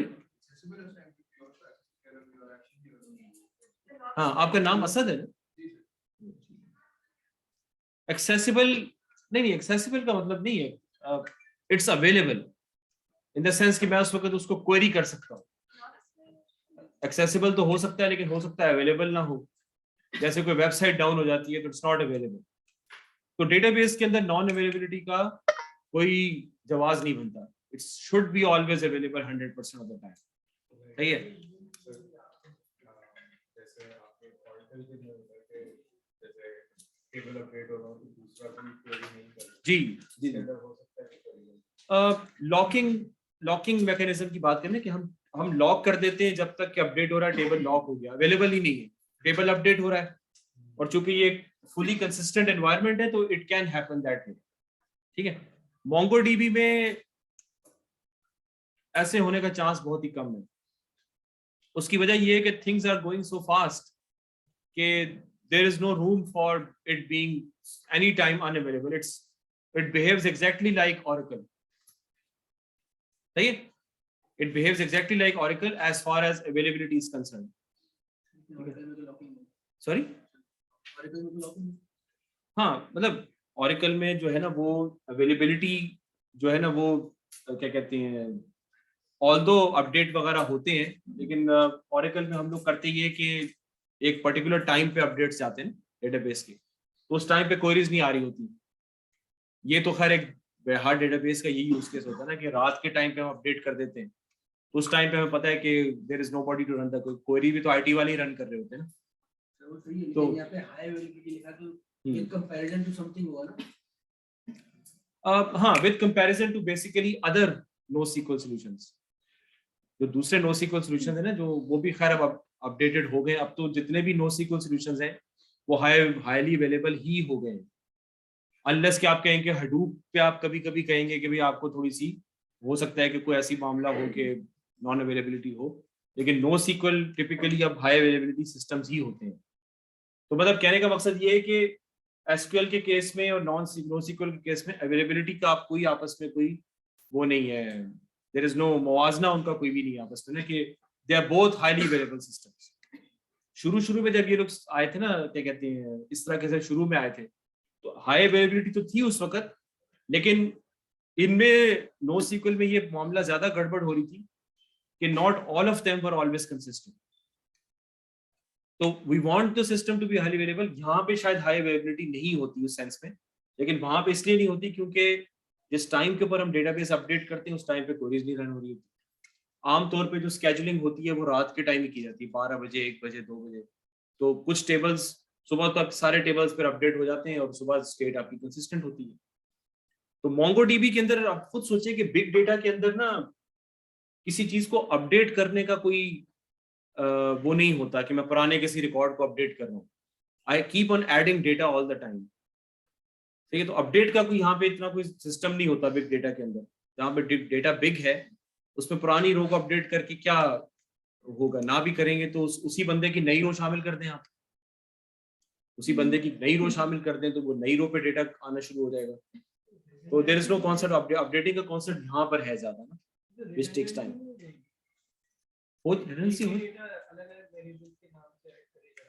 redundancy हो जाए, रो एक रो यहाँ पे तो खैर रो होती भी नहीं है, यहाँ पे तो एक डॉक्यूमेंट बनता है ना उसका, तो रिडंडेंसी हो जाए खैर कोई मसला नहीं है। आप डिलीट कर देना उसका पुराना रिकॉर्ड। एक रिकॉर्ड को अपडेट करने का यहाँ पे मिजाज नहीं है NoSQL के अंदर, क्योंकि you might end up with several gigabytes of data। अब gigabytes of data को सर्च करके पुराने रिकॉर्ड को, फिर एक पुराने रिकॉर्ड को एक छोटा सा अपडेट करना उसके अंदर, ये बिग डेटा में मिजाज नहीं है।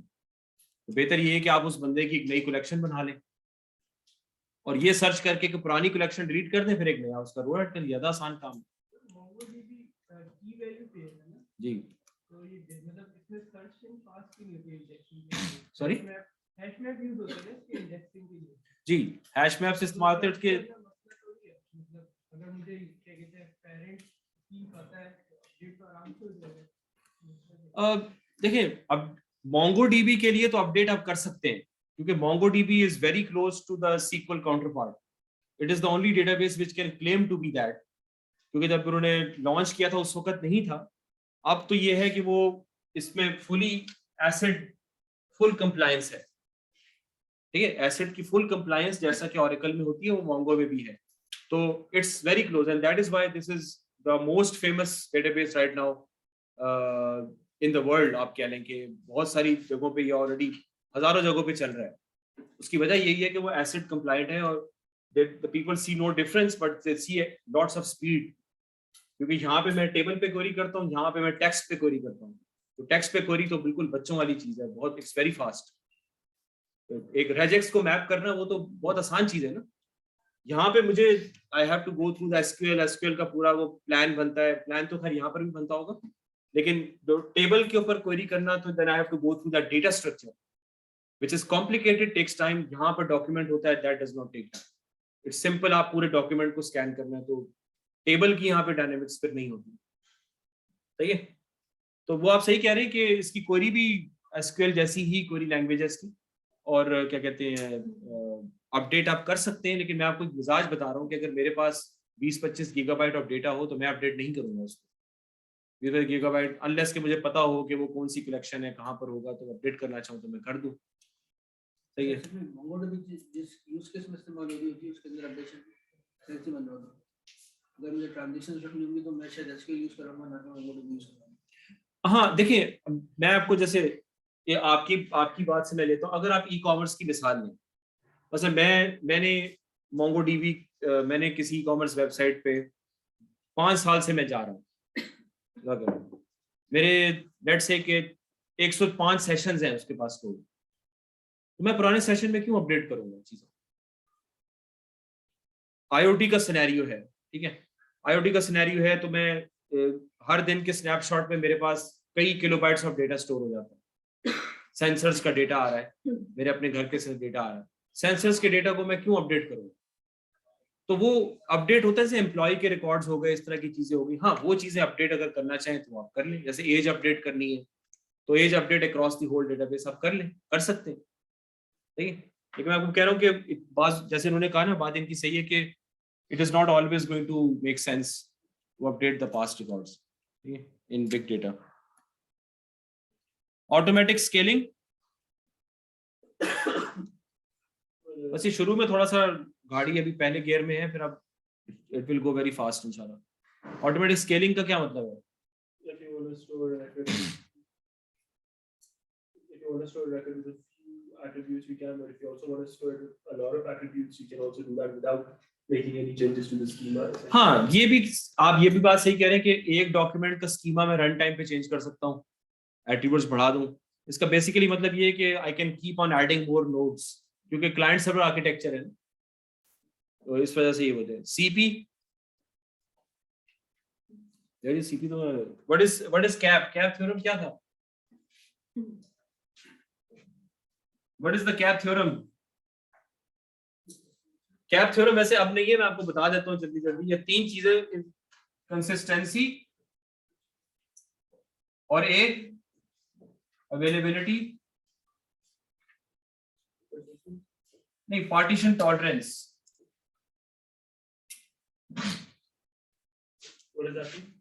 हाँ, असल में बिग डेटा में तो always we are going for the client server thing, right? और हमने उसमें ये कहा था कि बाजू का नोड्स कभी नीचे चले ऑफ हो जाते हैं, कभी ऑन करने पड़ते हैं, फिर नोड्स वो होते रहते हैं, क्लस्टर से नोड्स स्विच ऑफ होते रहते हैं फ्रॉम टाइम टू टाइम, ठीक है? तो पार्टीशन टॉलरेंस का मतलब ये है कि how much tolerant I am to such a scenario. तो पी तो हमेशा होना ही होना है। हाँ, आप सिंगल इंस्टेंस पे मोंगोडीबी चला रहे हैं, तो कंटेनर के अंदर चला रहे हैं, तो क्लस्टर तो है नहीं।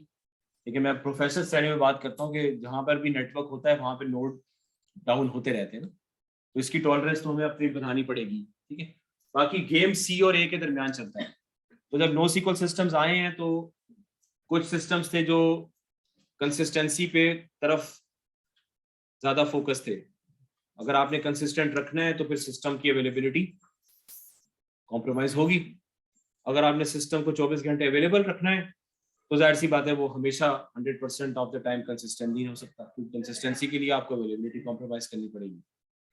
तो कुछ सिस्टम्स थे जो कि अपना डाउन टाइम बहुत लिमिटेड रख लेते थे कि नहीं भाई हमने अवेलेबिलिटी, तो उनकी फिर कंसिस्टेंसी कॉम्प्रोमाइज होती थी कि भाई सिस्टम कंसिस्टेंट नहीं है, थोड़ा लेट कंसिस्टेंट बनेगा। पार्शियली कंसिस्टेंट पे अवेलेबिलिटी आप 100% कर लें, सही है? तो बेसिकली ये सी और ए के दरमियान का आज आपका क्विज भी है, पता है ना आपको? बेसिकली सी और ए का आपस में टसल है ना, सही है? कंसिस्टेंसी और अवेलेबिलिटी का आपस में टसल है। मैंने आपको हिंट भी दे दी है क्विज का नाम लेके, इसको समझ लें अच्छी तरीके से, ठीक है? तो या तो सी और पी होगा या ए और पी होगा, सही है? समझ में आ गई? लेकिन आजकल जो NoSQL सिस्टम्स आ गए ना, वो बेसिकली कैप हो चुके हैं।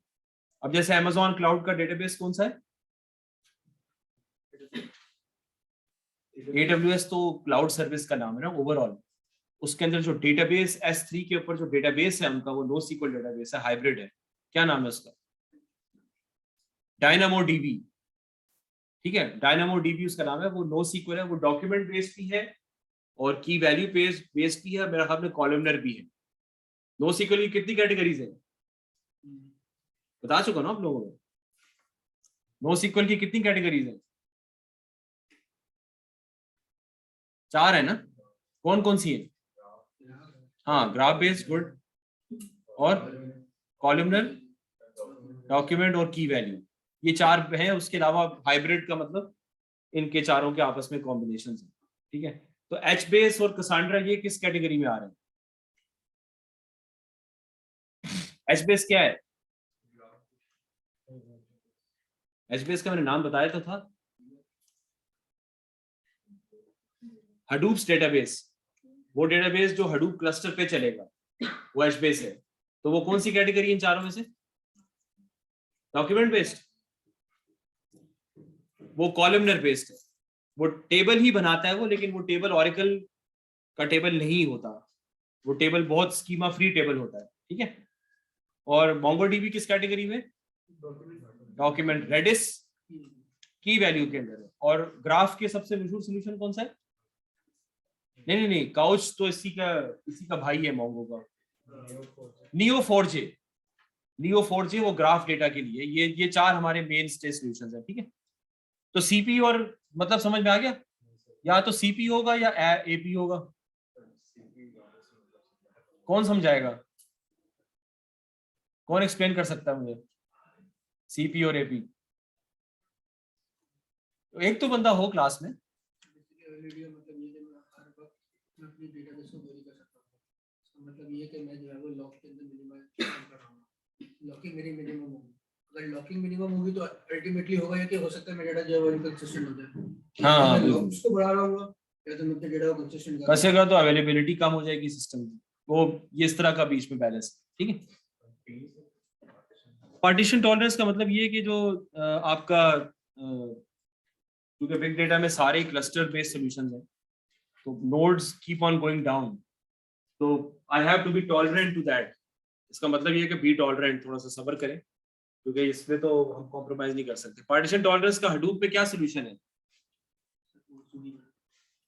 अगर नोड डाउन हो जाता है तो हडूप पे क्या सोल्यूशन है?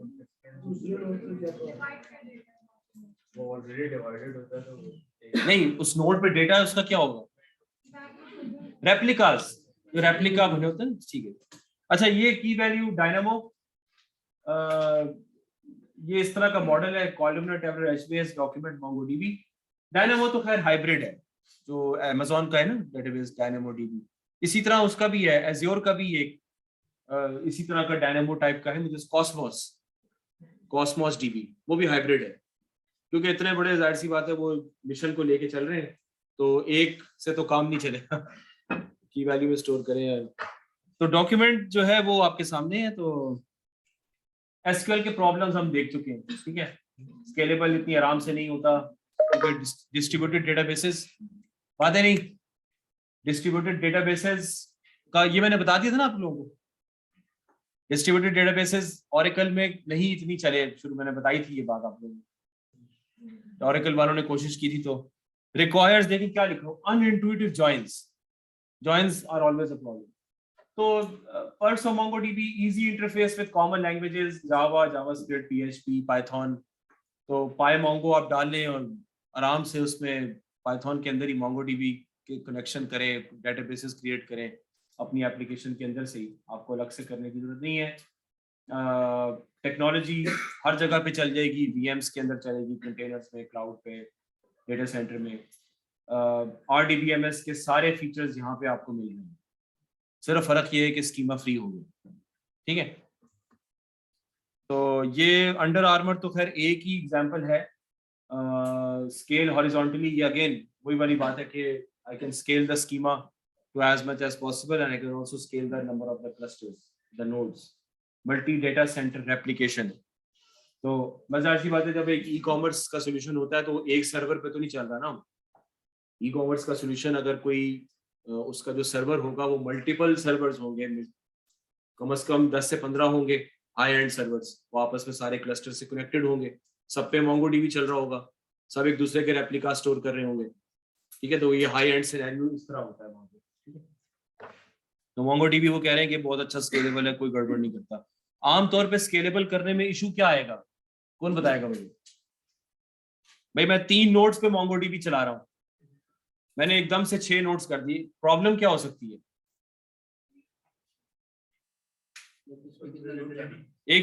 एक मेरी एप्लीकेशन 3 पे लोड भरा, मैंने 6 पे कर दिया, इस पे प्रॉब्लम क्या आ सकती है? एकदम से नोड बढ़ाने में क्या प्रॉब्लम है? हाँ? नहीं, जब हम उसको डिवाइड करेंगे ना, डेटा को 3 से 6 पे डिवाइड करेंगे, that will take some time, उसके अंदर प्रॉब्लम्स हो सकती है, किस नोड को कितना देना है, तो वो लोड बैलेंसिंग के हमारे पास सॉल्यूशंस होते हैं, लेकिन उस चीज को कन्वर्ट करने में थोड़ा सा क्या होगा, थोड़ा टाइम लगेगा, that's the thing, and you never know what is the ideal number of nodes. तो आप एक एक करके बढ़ा के देखते हो यार एडजस्ट हो रहा है कि नहीं हो रहा, तो उसमें थोड़ा सा गड़बड़ हो सकती है, ठीक है। तो इसलिए ये कह रहे हैं ना कि हमारे लिए वो चीज सही रही कि ये काम MongoDB पे बड़ी जल्दी हमारा हो। दिस इज नॉट इजी कि मैं मल्टी डेटा सेंटर रेप्लिकेशन करूं, सही है, डेटा सेंटर के अंदर खुद इतनी चीजें होती है, पर ये कुछ I am sure there are thousands of companies, ये तो ऐसे ही है। I have a issue with this 16 megabyte limit. I don't think so कि 16 मेगाबाइट मैक्सिमम एक डॉक्यूमेंट हो सकता है कि बढ़ गया हो साइज, क्योंकि ये चीजें चेंज होती रहती हैं, इसका एनवायरनमेंट वेरिएबल है। Documents are in JSON format consisting of field value pairs, तो JSON में आप लिखते हैं और MongoDB फिर इंटरनली उसको अपने फॉर्मेट में, which is binary JSON, BSON, उसमें वो कन्वर्ट कर लेता है। और इसके अंदर जो हिसाब किताब है वो ये है कि टेबल के एवज में कलेक्शन होती है और रो के एवज में डॉक्यूमेंट होता है। बस डेटाबेस के एवज में डेटाबेस, टेबल के एवज में कलेक्शन, रो के एवज में डॉक्यूमेंट होता है। दैट्स इट, ये चीज याद रखें। Every document can be indexed. Index आपके हाथ में होता है। आमतौर पे एसक्यूएल के ऊपर इंडेक्स आईटी वाले ही डिफाइन करते हैं, एसक्यूएल टेबल्स के ऊपर। मोंगोडीबी में खुल्लम खाता मामला है कि आप खुद पर्सनली जाके इंडेक्सेस डिफाइन करें टेबल्स के ऊपर। यू गॉट 2 और 3 ऑप्शंस, वो आप कर सकते हैं। डॉक्यूमेंट्स का स्ट्रक्चर यूनिफॉर्म नहीं होता। जेसॉन का मतलब ये है, और it's very easy for humans to record data in that. Objects can be nested, built on name value pairs, ordered list of values. Binary encoded serialization, ये समझ में आ गई बात की अब serialization का क्या मतलब है? जब मैं JSON Mongo को दे देता हूं, Mongo जब अपने डेटाबेस को स्टोर करेगा सीरियलाइज करके तो BSON में करेगा। ये मैंने आपको Hadoop में भी ये बात बताई है। आप तो Hadoop को HDFS पे डेटा देंगे, भाई ये नाम ले लो, ये सेल्स ले लो, कस्टमर डेटा ले लो, लेकिन वो पीछे जब सीरियलाइज करेगा तो फॉर्मेट कुछ और होगा। ठीक है, तो जब भी डेटा सीरियलाइज किया जाता है हार्ड डिस्क पे तो फॉर्मेट चेंज किया जाता है ताकि आपके क्या हो। सीरियलाइज क्यों किया जाता है? कम स्पेस के अंदर और इजीली मैनेजेबल फॉर्मेट के अंदर आप उसको स्टोर कर सकते हैं। ऑल्सो अलाउज रेफरेंसिंग, क्या मतलब है इसका? आप उसे क्वेरी का तो मतलब नहीं है। एक डॉक्यूमेंट से दूसरा डॉक्यूमेंट रेफरेंस कर सकते हैं, एक डॉक्यूमेंट को दूसरे डॉक्यूमेंट में एम्बेड भी कर सकते हैं। ये जॉइंस को खत्म कर दिया ना। अब 2 डॉक्यूमेंट्स का मतलब है 2 रोज है बेसिकली। तो एक डॉक्यूमेंट को दूसरे डॉक्यूमेंट से, मुझे एक एम्प्लॉय की रो है, दूसरी एम्प्लॉय की रो है, कि मुझे उनको मर्ज करना है क्योंकि वो दोनों को मैं इकट्ठा क्वेरी करना चाह रहा हूँ। तो मैं उस एक डॉक्यूमेंट को दूसरे के अंदर पूरा मर्ज कर सकता हूँ क्योंकि लाइट वेट है, कंटेनर्स की तरह। इसके बजाय कि मैं दोनों को ज्वाइन करता फिर हूँ क्वेरी के थ्रू, और ज्वाइन का तो ऑप्शन इतना हम यूज करेंगे भी नहीं इसके अंदर, मैं उस डॉक्यूमेंट को पूरा एम्बेड कर देता हूँ। तो जो चीज मुझे ज्वाइन में चाहिए वो मैं जब स्कीमा बनाता हूँ तो जहां पे ज्वाइन करना है वो उनको एम्बेड ही कर देता हूँ जाके, तो आपके लिए काम आसान हो जाता है। ठीक है, गोल्स क्या है इसके भाई? Lightweight, traversable, efficient. ठीक है, reduces the need for joins. Join का कोई कॉन्सेप्ट नहीं है मोंगोडीबी के अंदर, अनलेस कि कोई बहुत ही कोई अनटूवर्ड किस्म की सिचुएशन आ जाए। मैंने खैर जॉइंस कभी ट्राई नहीं किया इसके अंदर, लेकिन इसकी आमतौर पे जरूरत पड़ती नहीं है। भाई एक कलेक्शन आपकी पहुंच जाती है हंड्रेड्स ऑफ मेगाबाइट्स पे, बस उसी कलेक्शन की क्वेरीज उस कलेक्शन पे रन कर दें आप। हाँ, एम्बेडिंग आपको करनी पड़ेगी शुरू में, जब आप शुरू में स्कीमा बनाएंगे फिर आपको एम्बेडिंग करनी पड़ेगी, ये चक्कर है। अच्छा, जो की वैल्यू डेटाबेस होता है ना, जैसे रेडिस है, उसके अंदर ये नहीं होता। उसके अंदर जैसे एक की होगी और फिर बाकी सब चीजें वैल्यूज में आ रही होंगी। दैट इज टेक्सचुअल डेटा के लिए बड़ी जबरदस्त चीज है वो। जैसे सोशल नेटवर्क का डेटा है, पूरा का पूरा टेक्स्ट उठा के एक वैल्यू में डाल दें, पूरा पैराग्राफ ऐसे वैल्यू स्टोर कर दें, या ये इस तरह का भी कर सकते हैं। तो रेडिस और मोंगोडीबी का आपस में काफी क्लैश रहता है और दोनों ही सक्सेसफुल हैं। अब ये देखिए ना कि ये ब्रेसेस में आता है, और अब a document with in a document. ये वैसे एम्बेडिंग नहीं है, लेकिन I can create a document with in a document. Council मैंने डॉक्यूमेंट है, उसके अंदर मैंने, सही समझ में आ गई बात की? MSDS जो फाउंडेशन सेमेस्टर करके आए, समझ में आ रही है सब? सही है।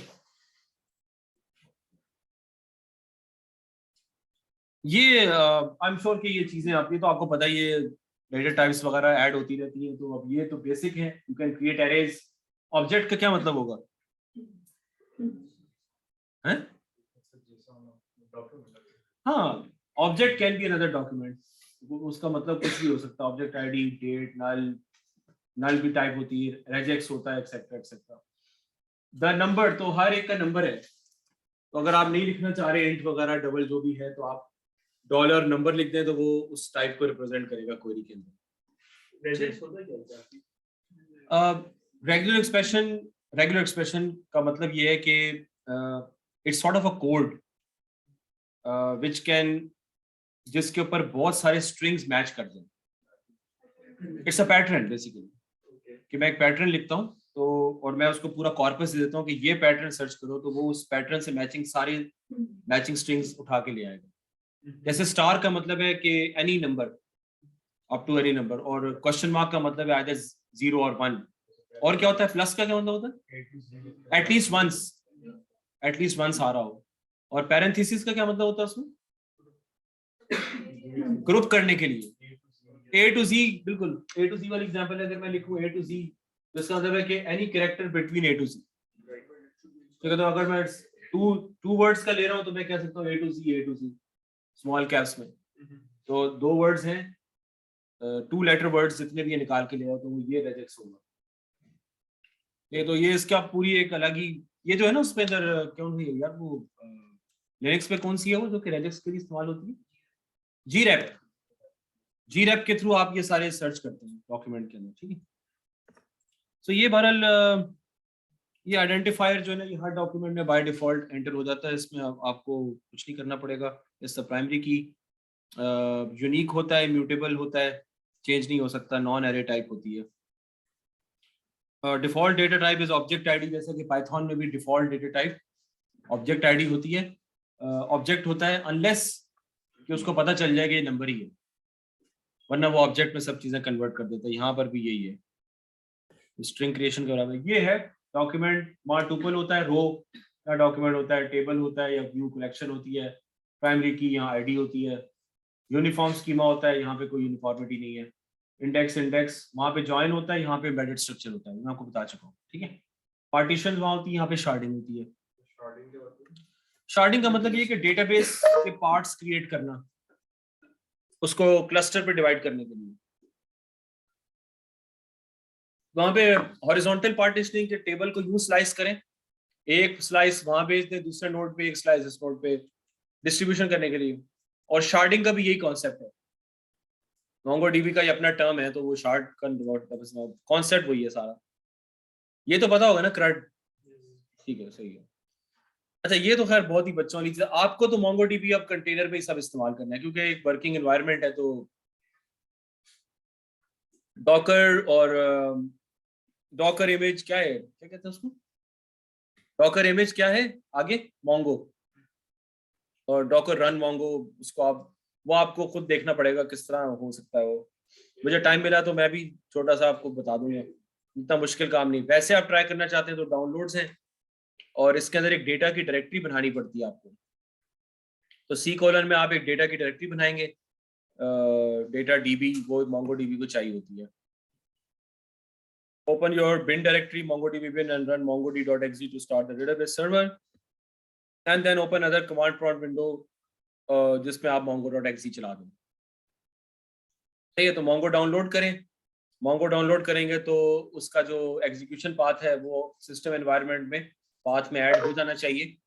जब वो ऐड हो जाएगा तो फिर उसके बाद पहले आप MongoDB सर्वर चलाएं कमांड लाइन से MongoD, और फिर दूसरी कमांड लाइन, दूसरी कमांड प्रॉम्प्ट खोल के Mongo चला दें, तो वो उसका क्लाइंट चल जाएगा, वो पकड़ लेगा उसको खुद ही एक ही सिस्टम के ऊपर। ठीक है, ये हम बाद में करके देख लेंगे भी।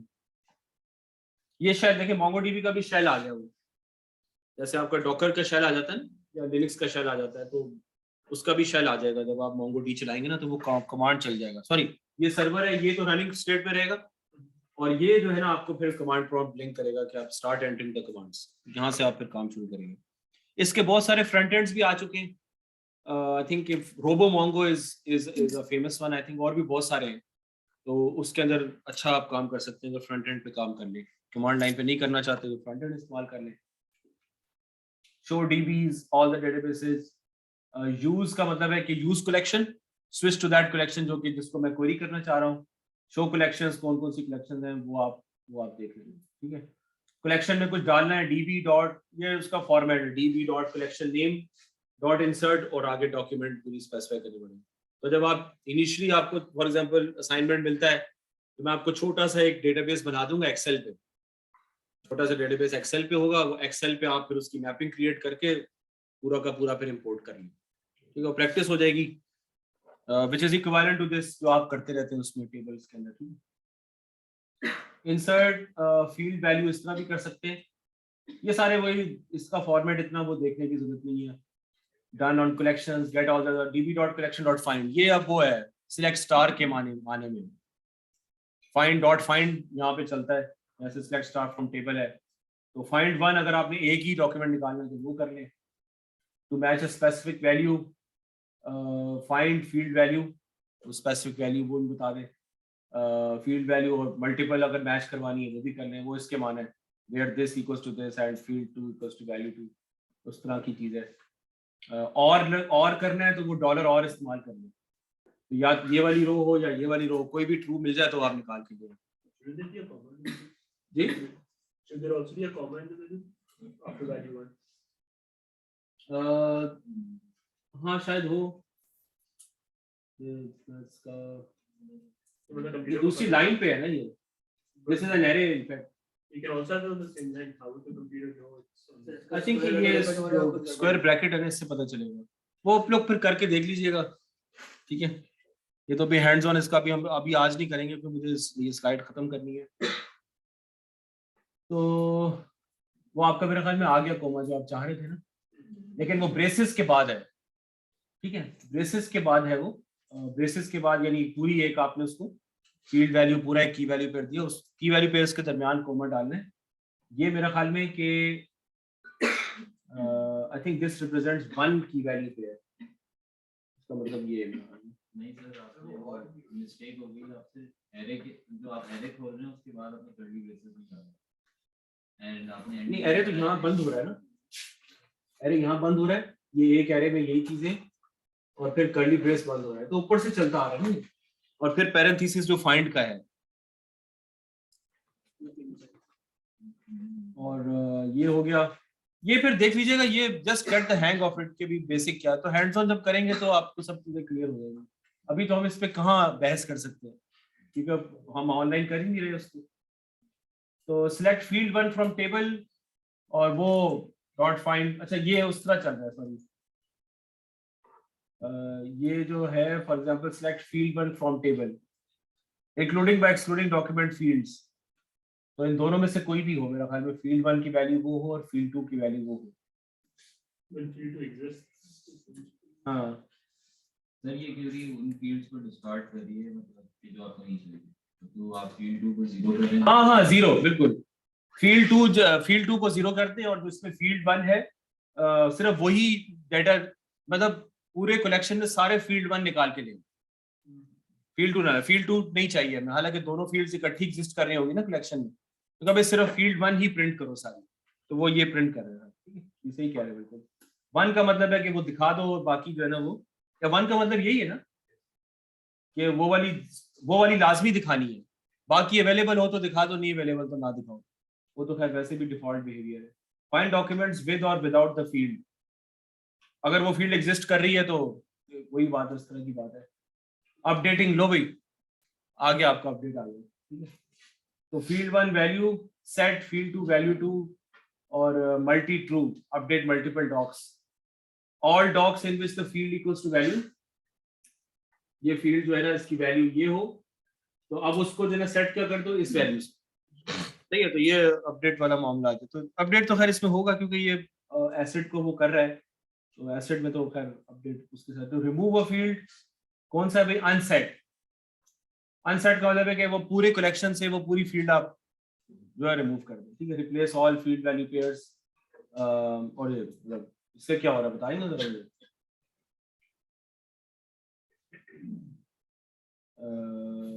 Replace all the field value pairs. Dot update. अब वो field का नाम रखो. हाँ मेरा ख्याल में ये इसको इससे रिप्लेस कर रहा है. जैसे नहीं मतलब उसको field define, field का वही नाम रखना है जो आपकी existing है और फिर उसमें सही वैल्यू डिफाइन. हाँ I think that's the thing. Overrides all the content. बिल्कुल इसको ओवरराइड करके वो इस पूरे से रिप्लेस कर देगा. ठीक है, ये आप लोग ट्राई करेंगे ना इंशाल्लाह ताला आप सब मास्टर्स हो जाएंगे इस चीज में. रिमूव ऑल रिकॉर्ड, वैसे भी आप मास्टर्स कर रहे हैं. That's the expectation. हर चीज का मास्टर बनना पड़ेगा आपको. Remove all records where field equals to value. अच्छा ये delete from table where तो dot remove का भी है. Remove only the first document. तो वो डॉट ट्रू करेंगे तो remove only the first document. So पहला जो इंस्टेंस आएगा वो रिमूव कर देगा। By default all the writes are atomic only on the level of a single document which is a single row basically, ठीक है। This way by default all the writes can be interleaved with other operations. तो I can interleave the writes with other operations. You can isolate writes on an unsorted collection by adding isolated in the query area. क्या मतलब है इसका? Unsorted का मतलब है कि मैंने उसको क्लस्टर में डिस्ट्रीब्यूट नहीं किया, और अगर मैं राइट्स को क्या करना चाह रहा हूं, आइसोलेट करना चाह रहा हूं, तो मतलब क्या है इस चीज का? What does that mean? Unsorted का मतलब है सिंगल इंस्टेंस पे मेरा चल रहा है और मैं आइसोलेशन चाह रहा हूं उसके लिए, तो यहाँ पे क्या होगा? बेसिकली और जगह पे अपडेट नहीं होगा, तो आपके लोकली आई थिंक यूज हो रहा होगा। हाँ, आइसोलेट, राइट को आइसोलेट करने का क्या मतलब होगा? कि सिर्फ मेरे लिए, it is only being isolated for me. तो अभी हम लोकल कॉपी होगा। हाँ, ये हो सकता है लोकल कॉपी हो। अच्छा, अगर शॉर्टेड होता तो ये चीज इतनी क्यों नहीं होती काम की? हाँ, तो फिर अगर नेटवर्क पे ये चीज होती तो फिर मुझे उसके रेप्लिकास को भी अपडेट करना पड़ेगा, तो मैं आइसोलेशन फिर इख्तियार नहीं कर सकता। I have to make sure कि वो दूसरी कॉपी भी अपडेट हो, उस तरह की चीज है। बाकी जब वो जाहिर सी बात है, जब आप करने बैठेंगे तो स्कीमा डिजाइन ये हम ऑलरेडी देख चुके हैं। Why can't we just write programs that operate on objects? Memory limit. हाँ, डायरेक्टली हम उस पे ऑब्जेक्ट्स पे ऑपरेट नहीं कर सकते। We cannot swap back from disk merely by OS for the page based memory management. मतलब हम OS लेवल पे खुद काम नहीं कर सकते, दूसरे अल्फाज में ये क्या है। तो डेटाबेस आप ले लें जिसमें आप उस प्रोग्राम्स को आप ऑब्जेक्ट्स को पकड़ भी सकें। क्विक एसक्यूएल ये बिल्कुल सही है, एम्बेडिंग और लिंकिंग। अब ये है आपकी embedding. what is happening here is let's say कि I have this article document, ठीक है, उसके अंदर name, slug, publish date, text, author, फिर एक कमेंट्स का एरे है, कमेंट्स के एरे में ऑथर है, ठीक है, और ऑथर जो है वो बेसिकली ये ऑथर है जो कि एक दूसरे डॉक्यूमेंट में पड़ा हुआ है जो कि मेरा यूजर है।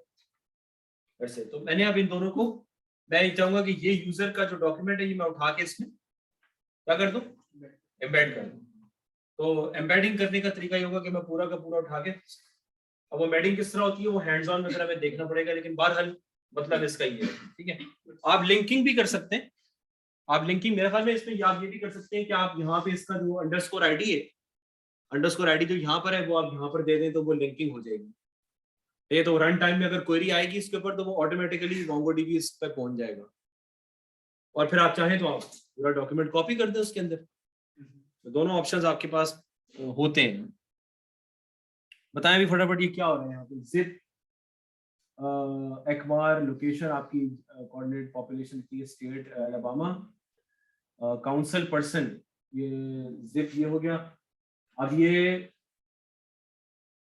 तो बताएगा यहाँ पे क्या हो रहा है। वैसे जिप को जो है वो काउंसिल आईडी से मेरे को बैक कर दिया इसके कहाँ बैक काउंसिल पर्सन की जिप आईडी से स्पेसिफिक उन्होंने बेसिकली एम्बेड कर दिया। काउंसिल पर्सन अलग डॉक्यूमेंट था आपका और जिप अलग डॉक्यूमेंट था, उन्होंने हाँ तो सही कह रहे हैं। अब ये काउंसिल पर्सन उसमें मैंने एम्बेड कर दिया, सही कह रहे हैं, सही है। हाँ, ये डेफिनेटिव गाइड की अब आप लोगों को जरूरत, हाँ अनलेस कि आपकी कंपनी में किसी जगह पे जॉब कर रहे हैं then you need to have a book with you. One to many relationship क्या होता है, टाइम देखिए, N40 one to many relationship, एक टेबल के साथ दूसरे टेबल के मैनी इंस्टेंसेस आएंगे। तो ये किस तरह हो रहा है भाई, वन टू मैनी कैसे हो रहा है, एक बुक के मल्टीपल ऑथर्स हो सकते हैं। यस, ये बिल्कुल सही कहा आपने। Now this is an array, आप देखिए ये एरे आपने डिफाइन किया है। और सर पब्लिशर भी, हाँ पब्लिशर तो उन्होंने एम्बेड कर दिया ना बीच में, बेसिकली एम्बेडेड होगा। पब्लिशर तो एक ही होगा ना किताब का, वो तो वन टू मैनी नहीं होगा।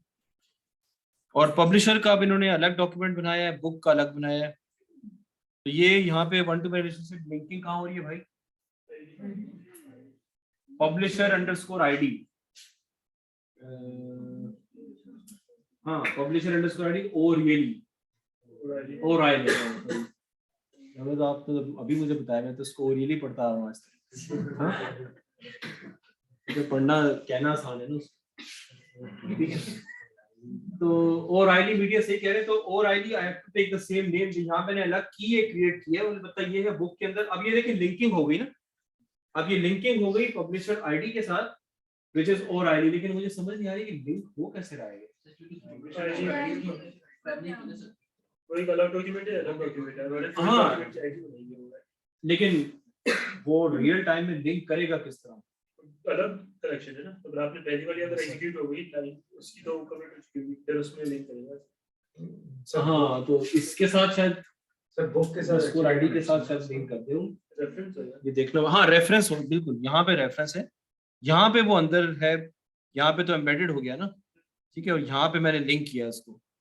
तो इन एनी केस अब आप याद रखें कि लिंकिंग के लिए underscore ID is the main जो। अच्छा हाँ, ये जब मैंने अंडरस्कोर आईडी आपका डिफॉल्ट हटा दिया which is typically a number, मैंने एक जानबूझ के स्ट्रिंग रखी। अब वो स्ट्रिंग मैं जहां भी यूज करूंगा तो वो लिंक हो जाएगा, but I have to ensure कि मैं स्ट्रिंग रिपीट ना करूं क्योंकि दिस इज द प्राइमरी की। तो ये प्राइमरी की है तो अब इट कांट बी यूज्ड है, तो इसको मैं फिर लिंकिंग के लिए इस्तेमाल कर सकता हूँ। लिंकिंग एम्बेडिंग में आप बताएं क्या डिफरेंस है, ज्यादा अच्छी चीज कौन सी है? हमने लिंक भी देखा और एम्बेड भी देखा, दोनों के क्या प्रोज एंड कॉन्स हो सकते हैं? मतलब डिपेंड करता है, लेकिन डिपेंड, वही बात है कि कुछ सिनेरियोज में वो तो कुछ सिनेरियोज में ये। लेस डेटा के ऊपर ज्यादा मैं मतलब हम जो है वो एक चीज को दो दफा सेव नहीं करना पड़ेगा, एक चीज को एक दफा सेव करना पड़ेगा।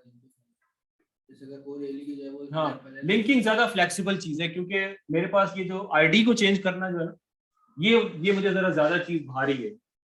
पूरा डॉक्यूमेंट एम्बेड करना, अगर कोई स्पेसिफिक यूज केस है जिसमें एक ही दफा आपको ये काम करना है तो आप कर दें, लेकिन ये चीज मुझे ज्यादा अच्छी लग रही है कि हम इसको क्या कहते हैं, प्राइमरी की अपनी डिफाइन करके फिर उसको जहां यूज करना है यूज करें तो वो ऑटोमेटिकली लिंक हो जाए। और वही स्ट्रक्चर आ गया, वापस सीक्वेंस स्ट्रक्चर नॉर्मलाइजेशन कर दी थोड़ी सी। हाँ लेकिन ये आपने सही कहा है, लेकिन इसमें ये है कि ये लिंकिंग बहुत ही एफिशिएंट होगी क्योंकि टेक्सचुअल डेटा पे हो रही है, ये वो मल्टी डायमेंशनल टेबल नहीं है, ठीक है।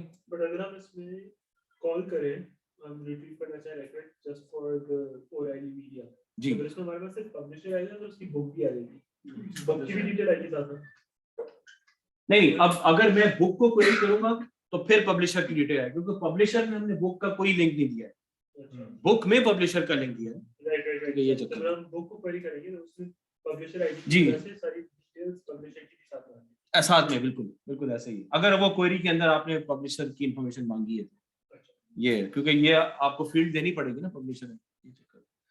तो ये अब आप लोग मैनी टू मैनी तो जरा ये चले भाई, ये बताएं मैनी टू मैनी किस तरह हो रहा है? ये एक बुक के मल्टीपल ऑथर्स हो सकते हैं और एक ऑथर मल्टीपल किताबें लिख सकता है, ठीक है। तो अब यहाँ पे क्या कहानी करेंगे फिर?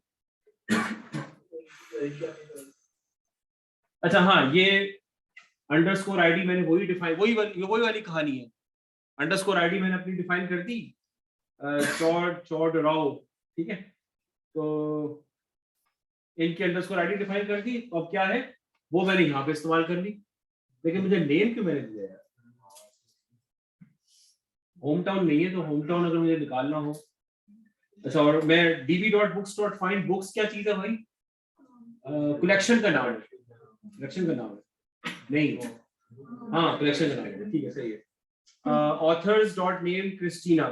अब मसला ये है कि क्रिस्टीना ने जितनी किताबें लिखी होंगी उसके अंदर ये ऑथर्स की टैग आ रहा होगा, और उसके हिसाब से फिर वो सारी वो बुक्स निकाल के ले आएगा जहां पर आपका। लेकिन यहाँ पे नेम लिखने की क्या जरूरत है, मुझे ये बात समझ नहीं आ रही। बुक्स के अंदर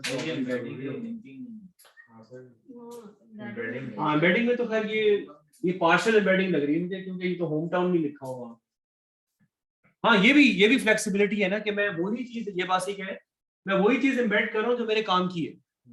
तो एक डॉक्यूमेंट का आधा पार्ट मैं ऊपर एम्बेड कर रहा हूँ, पूरा एम्बेड भी नहीं कर रहा, तो ये that becomes more easy to manage, ये अच्छा हो जाएगा काम। foreign key functions just like a pointer in C, difference we do join।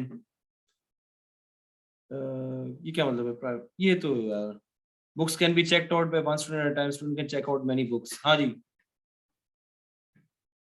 यहाँ क्या चक्कर चल रहे हैं, यहाँ पे आईडी जो है, तो जो को मैं एम्बेड कर सकता हूँ बुक के, क्योंकि जो ने बुक को, इस बुक को उसने वो किया है, जिसके ऑथर ये है, एंड समथिंग लाइक दैट। ठीक है, तो वही चीज है modelling checkouts.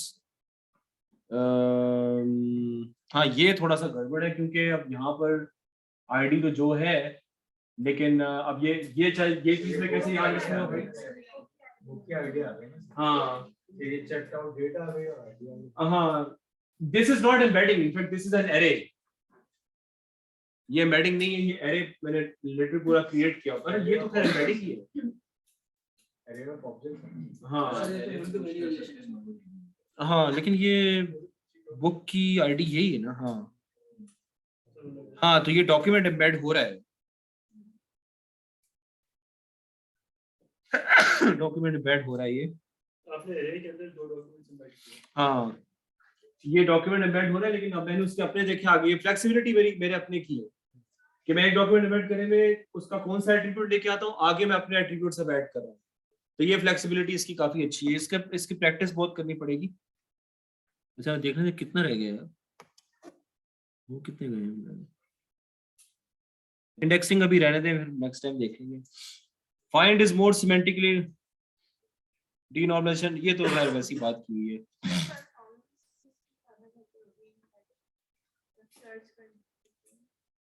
Depends on your database size. अब हमें जो एक्सपेरिमेंट्स होंगे वो हमें इफेक्टिवली बिग डेटा पे करने पड़ेंगे। ये अब ये पता नहीं है कि कंटेनर में अगर हम मोंगो चलाते हैं तो उसमें जो आप डेटा अपना लिंक करेंगे उस कंटेनर में, तो कितना डेटा हम इफेक्टिवली भेज सकते हैं। लाइक 600-700 मेगाबाइट्स डेटा तो होना चाहिए अगर हमने उसको सही तरीके से टेस्ट करना है।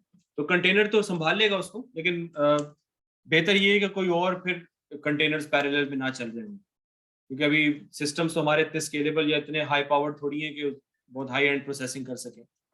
तो लेकिन एक दफा आप इसको बिग डेटा पे ही करेंगे तो फायदा होगा। मैपिंग की भी एक्सरसाइज इसमें करनी पड़ेगी हमें, और फिर क्वेरिंग की भी एक दफा थॉरो हैंड्स ऑन हो जाएगा तो बेहतर है आप लोग जल्दी जल्दी जरा हाथ चलाएं असाइनमेंट्स के लिए ना। तो बेशक लो लेवल पे करके दे दें, लेकिन जरा जल्दी जल्दी हाथ चला लें, ठीक है, ताकि हम इसको कर, क्योंकि मवाद बहुत इकट्ठा हो रहा है। तो ये इंडेक्सिंग फिर नेक्स्ट टाइम देख लेंगे। अभी आप लोग कुछ शीट्स निकाल लें, small quiz, just a small quiz, not much. आपके जो पहले क्विज है वो तकरीबन 70% चेक हो गए, नंबर अच्छे आ रहे हैं, अभी तक 10 से कम किसी के नहीं है। हाँ वो तो 20 में से बात करने का तरीका होता है, कुछ लोगों के बहुत अच्छे, एवरेज यही 13-14 से भी। अच्छा, क्वेश्चन 1,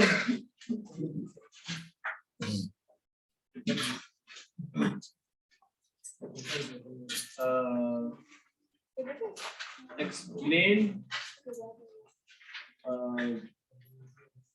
हाँ C and A in cap theorem। अभी सिर्फ देखते जाएं, ठीक है। Explain C and A in cap theorem का आपस में क्या मामला चल रहा है वो एक्सप्लेन करें। फिर दूसरा सवाल ये है कि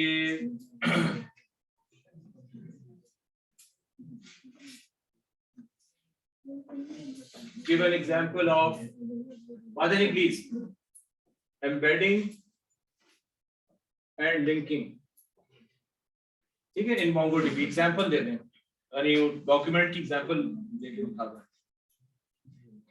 अच्छा, क्वेश्चन 3, व्हाट इज देखें एग्जाम क्वेश्चन पेपर आ गया, ये आपकी अक्ल आपको खुद ये बात बताएगी कि अब मुझे खामोश रहना चाहिए। क्वेश्चन एग्जाम शुरू हो गया ना, आगे की इजाजत नहीं है, तो आपको खुद पता चल जाएगा। What is civilization and why it is important in databases? आते नहीं,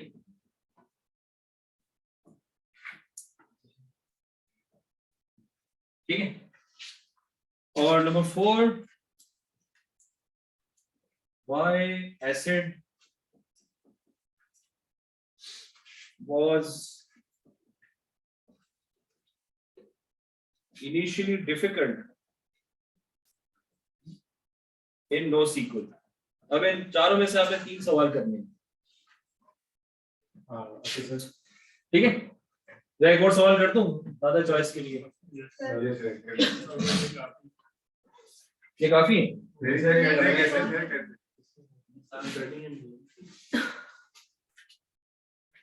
अच्छा ये तो हाँ, एक्सप्लेन डिफरेंट NoSQL टाइप्स। ध्यान रखिएगा जरा, ये टेढ़ा सवाल है, ठीक है। 5 सवाल है ये। Explain C and A in capture, give an example of embedding and linking in MongoDB, या डॉक्यूमेंट्स एग्जांपल दे दें। सर एक चीज What is serialization and why it is important in databases? Why ACID was initially difficult in NoSQL? Explain the different NoSQL types. NoSQL के different formats कौन से हैं जो भी हमने डिस्कस किए हैं क्लास? 4 है, 5 है, 6 है, 7 है, वो आपकी अपनी मर्जी है। इनोवेशन का जमाना है, आप सर लिखी